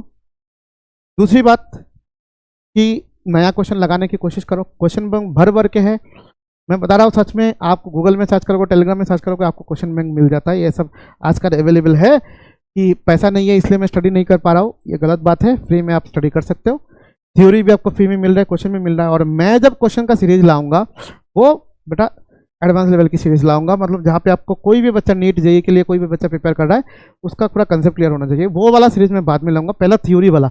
ये क्वेश्चन नहीं करवा रहा हूँ, बार बार बोला, मैं थ्योरी को समझाने के लिए, इंट्रोड्यूस करने के लिए जितना क्वेश्चन चाहिए उतना क्वेश्चन करा रहा हूँ, एक्स्ट्रा क्वेश्चन नहीं करा रहा हूँ मैं कुछ ज़्यादा। मैं ऑनेस्ट रहना चाहता हूँ अपने मामले में, ठीक है। देन ये वाला क्वेश्चन सिंपल सी है, हाफ लाइफ पीरियड बोल दिया, ठीक है। फर्स्ट ऑर्डर रिएक्शन बोल दिया, आपको पता है 693 बाई ये होता है रेट कांस्टेंट का वैल्यू, डायरेक्ट फॉर्मूला का यूज, इसमें कुछ नहीं है। T half equal to 0.693 by K, therefore K equal to 0.693 by T half, यहाँ से के का वैल्यू आप निकाल लोगे, ठीक है। छठा क्वेश्चन, ये क्वेश्चन ए फर्स्ट ऑर्डर रिएक्शन, सही बात है। 75 रिएक्टेंट डिकम्पोज 60 मिनट्स, टाइम दिया हुआ है 60 मिनट्स, ठीक है। 75% reactant 75% of the reactant decompose in 60 minutes, calculate the rate constant. आपको क्या करना है? रेट कांस्टेंट कैलकुलेट करना है। सर ये वाली बात में बहुत दिक्कत होता है सर, मैं बताता हूँ सर। ये एक्सप्रेशन के इक्वल टू 2.303 बाई टी का वैल्यू तो सर 60 दिया हुआ है, इक्वल टू लॉग ऑफ ये होता है सर ए माइनस एक्स होता है। ये क्या है सर? 100%। ये क्या है? 100%। तो ये इसका जगह पे क्या लिखोगे सर? ये लिखोगे 100, और नीचे लॉग ऑफ क्या लिखोगे सर? 100 माइनस 75। 100 माइनस 75 कितना होता है सर? 100 बाई कितना होता है? 25। काटोगे तो कितना होता है? 4, मतलब log 4, इसलिए यहाँ पे log 4 लिखा। बात समझ आया क्यों log 4 लिखा? क्योंकि इनिशियल कंसेंट्रेशन क्या है सर? इनिशियल कंसेंट्रेशन 100 है, कितना डिकम्पोज? 75%, मतलब x 75%, 100 माइनस 75% कितना होता है? 25। 100 से 25 को काटने से, 25 से 100 को काटने से 4 मिलता है, इसलिए आया log 4। log 4 को क्या लिखोगे? 2 स्क्वायर। log 4 को क्या लिखते हैं सर? log 4 को क्या लिखते हैं सर? log 2 square. 2 पहले आएगा, log में क्या होता है? 2 पहले आता है, तो क्या होगा? 2 log 2। log 2 का वैल्यू क्या होता है? 2 इंटू 0.3010, ये होता है log 2 का वैल्यू, मतलब मल्टीप्लाई 0.6020, मतलब ये देख 0.6020। बात समझ आया? तो मुंह से भी कैलकुलेशन किया जा सकता है अगर ये हो तो। बात समझ आया? अब ये वाला देखो, ये वाला सॉल्यूशन नहीं है, ये समझने लायक एमसीक्यू है। For a zero order reaction which of the following plot is a straight line. अरे भाई साहब, कब स्ट्रेट लाइन है बोलता है सर? ये जीरो ऑर्डर रिएक्शन में भाई साहब ln भाई साहब आता नहीं है, एक्सपोनेंशियल भाई साहब चलता नहीं है, स्क्वायर भाई साहब चलता नहीं है, 1 बाई ये सब तो होता नहीं है। स्ट्रेट लाइन क्या था याद करो? यही तो था आपका 80 वर्सेस टाइम, यही तो था। और ये हमने बताया था सर, ये ए नोट होता है, बताया था, यही तो 80 वर्सेस टाइम ग्राफ होता है। Answer A. कैसे, एक चीज देखा मैंने, रिजेक्शन पावर देखा बेटा, क्वेश्चन सॉल्व करने में एमसीक्यू में रिजेक्शन पावर बहुत स्ट्रांग होना चाहिए, कितने जल्दी आप रिजेक्ट कर सकते हो। कहां पर भाई साहब हमने स्क्वायर किया, कहां पर एलएन किया, जीरो ऑर्डर में नहीं था, बोल दिया ना जीरो ऑर्डर, तो पहले ही बेटा इन दोनों को हमने रिजेक्ट कर दिया। और फिर स्ट्रेट लाइन तो बेटा इसके वर्सेस ये आता, तो 80 वर्सेस टी आपका आता स्ट्रेट लाइन, खत्म। कितने सेकंड लगा बता, तो यही कुछ लोग बैठ के सोचेंगे। मैं नहीं बोल रहा कि बहुत एडवांस लेवल का क्वेश्चन है, नहीं है, फालतू लेवल का क्वेश्चन है, लेकिन इसमें भी सोचेंगे। एक तो फॉर्मूला याद होता नहीं, दूसरा फॉर्मूला का समझ नहीं होता, तीसरा फॉर्मूला को प्रॉपर इंटरप्रेट नहीं करते, मास्टर जब पढ़ाते हैं तो वो दूसरी तरफ देखते और कुछ सोचते। मैं अगर डीपली पढ़ा लो, तुमको भी डीपली अंदर जाना चाहिए भाई, डीपली मतलब डीपली, बात समझ आ रहा है। दूसरी क्वेश्चन तो ये हो गया, दूसरी क्वेश्चन था ए reaction, a reaction found in zero order, सही बात है kinetics, if the concentration of the reaction is half, zero order simply the rate of the reaction, अरे rate equal to भाई rate constant k, ये होता है ना, ये जीरो, अरे ये बोल रहा है ना गधा, क्या बोल रहा है k, इसका मतलब क्या, a मतलब ये इनिशियल कंसेंट्रेशन के ऊपर डिपेंड करता ही नहीं है, इनिशियल कंसेंट्रेशन के ऊपर डिपेंड करता ही नहीं है। तुम इसको आधा करो, 4 बार मल्टीप्लाई करो, 5 बार मल्टीप्लाई करो, घंटा फर्क पड़ता है, जीरो ऑर्डर में इनिशियल कंसेंट्रेशन के ऊपर डिपेंड होता ही नहीं है। तुम हाफ करो, जो भी करो, ये ना ही हाफ होगा, ना ही डबल होगा, ना ही 1/4 होगा, ये रिमेन सेम होगा। क्यों? क्योंकि मैं बोल के थक चुका हूँ कि zero order reaction initial concentration के ऊपर डिपेंड नहीं करता है, रेट। बात समझ आया बेटा? इसका मतलब ये नहीं कि मेरे को आंसर मिला, मैं तो भूल भी गया था कब भी मैंने बनाया था, आपको जो पढ़ाया अभी गरम गरम नॉलेज के उसके हिसाब से मैंने कर दिया, खत्म। बात समझ? अरे फर्स्ट ऑर्डर तो भाई साइन चेंज होता है, मैं फर्स्ट ऑर्डर वाला बताया था, डबल करोगे तो ये भी डबल होगा, ट्रिपल करोगे तो ये भी ट्रिपल होगा, उसको 4 टाइम मल्टीप्लाई करोगे ये भी 4 टाइम इंक्रीज होगा, रेट मतलब बढ़ जाता है। ये फर्स्ट टाइम होने से, फर्स्ट ऑर्डर होने से, फर्स्ट ऑर्डर में यहाँ पे 1 होता है, फर्स्ट ऑर्डर में यहाँ पे 1 होता है, तब ये 4 टाइम 3 टाइम्स बढ़ता है। दूसरी बात करते हैं, देखो बहुत सिंपल है। सबसे पहले हमें निकालना है सर टी 99% और सर हमारा टी हाफ के बीच में रिश्ता। सर टी हाफ जो होता है वो होता है 0.693/k, ठीक है। अब समझना, यहां से लिखूंगा 0.693 के अंदर कौन था सर, 0.693 के अगर डेरिवेशन देखोगे तो पता था सर 2.303 इंटू log 2 यानी कि 0.3010/k ये था, ठीक है। यहां से मैं लिख सकता हूं sir T half equal to 2.303/k into 0.3010, ये लिख सकता हूँ, कोई दिक्कत वाली बात नहीं है। अब टी 99% निकालते हैं, दूसरे इंक से निकालेंगे, ठीक है। टी 99%, सर टी 99.9% की जगह होगा सर 2.303/k, ठीक है। लॉग ऊपर होगा 100, नीचे होगा 100 माइनस 99.9, तो क्या हो रहा है सर 2.303 और ये हो रहा है टी 99.9%, 2.303/k, ठीक है, सॉरी बाई के बाई के 2.303/k, यहाँ पे होगा सर लॉग 100 को लिखेंगे 10 स्क्वायर और इसको लिखेंगे 0.1, क्या लिखेंगे 0.1, तो ये क्या बन रहा है हमारा,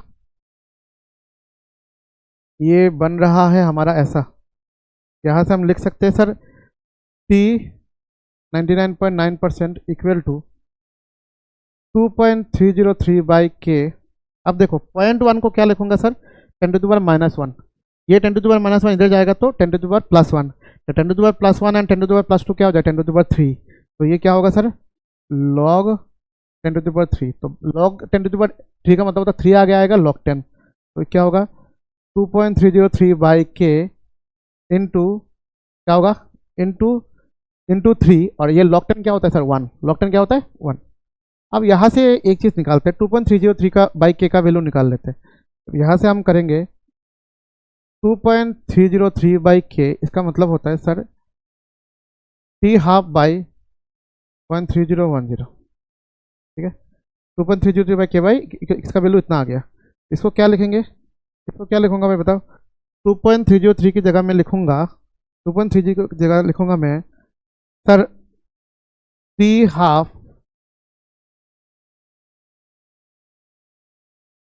बाई मैं लिखूंगा देखो 2.303/k जो है इसके जगह मैं लिखूंगा t half by, ठीक है, t half/0.3010 इंटू ऊपर क्या है 3, नीचे 0.3 ऊपर 3 है, तो काटाकुटी करने से क्या आएगा 10, ये क्या हो जाएगा sir 10 times of T half. तो ये हमारा जो टी 99.9% आ रहा है वो 10 टाइम्स ऑफ टी हाफ आ रहा है, यही आपका क्या है आंसर है। क्या क्या आपको बता देता हूँ सर, ये तो आपका जीरो हाफ लाइफ का है फर्स्ट ऑर्डर का, और 0.693 इसलिए मैं बोलता हूँ डेरिवेशन इंपॉर्टेंट है। कुछ लोग क्या करते हैं पता है 0.693/k को रट्टा मार के चला जाता है, भाई याद नहीं रखते कि 0.693 आया कहाँ से, 2.303 इंटू 0.3010 मल्टीप्लाई करने के बाद आया, तो ये इसका होता है। तो इसका वैल्यू क्या लिख सकते हो टी हाफ बाई इतना। जब यहाँ पे जरूरत पड़ा कि 2.303/k की वैल्यू हमने सीधा कर लिया टी हाफ बाई 3010, ये सबसे आसान तरीका है, मुझे लगता नहीं कि इससे आसान तरीका हो सकता है, मतलब कोई गलत हो ही नहीं सकता, आसान तरीके से हमने कर दिया सर। ये क्या होता है sir 10 times of T half, ठीक है। तो ये जो इंटीग्रेटेड रेट इक्वेशन है या रेट लॉ है, इसको मैंने अपना बेस्ट देके पढ़ाया, ठीक है। ऐसा नहीं कि सब कुछ पढ़ा दिया, कुछ बाकी नहीं है, दुनिया में हो सकता है, लेकिन मैंने एपी जीपी क्या चीज़ होता है, ग्राफिकल इंटरप्रिटेशन, सारा कुछ चीज़ें मैंने पढ़ा दिया। अभी आपको क्या करना है भाई, अभी आपको थ्योरी को बार बार रिवाइज करना है, अगले लेक्चर के लिए वेट करना है, एंड क्वेश्चंस जरूर लगाना है। आपके पास जो भी बुक अवेलेबल है उससे आपको क्वेश्चंस जरूर लगाना है। क्या बोला, समझ में आया? ठीक है, थैंक यू।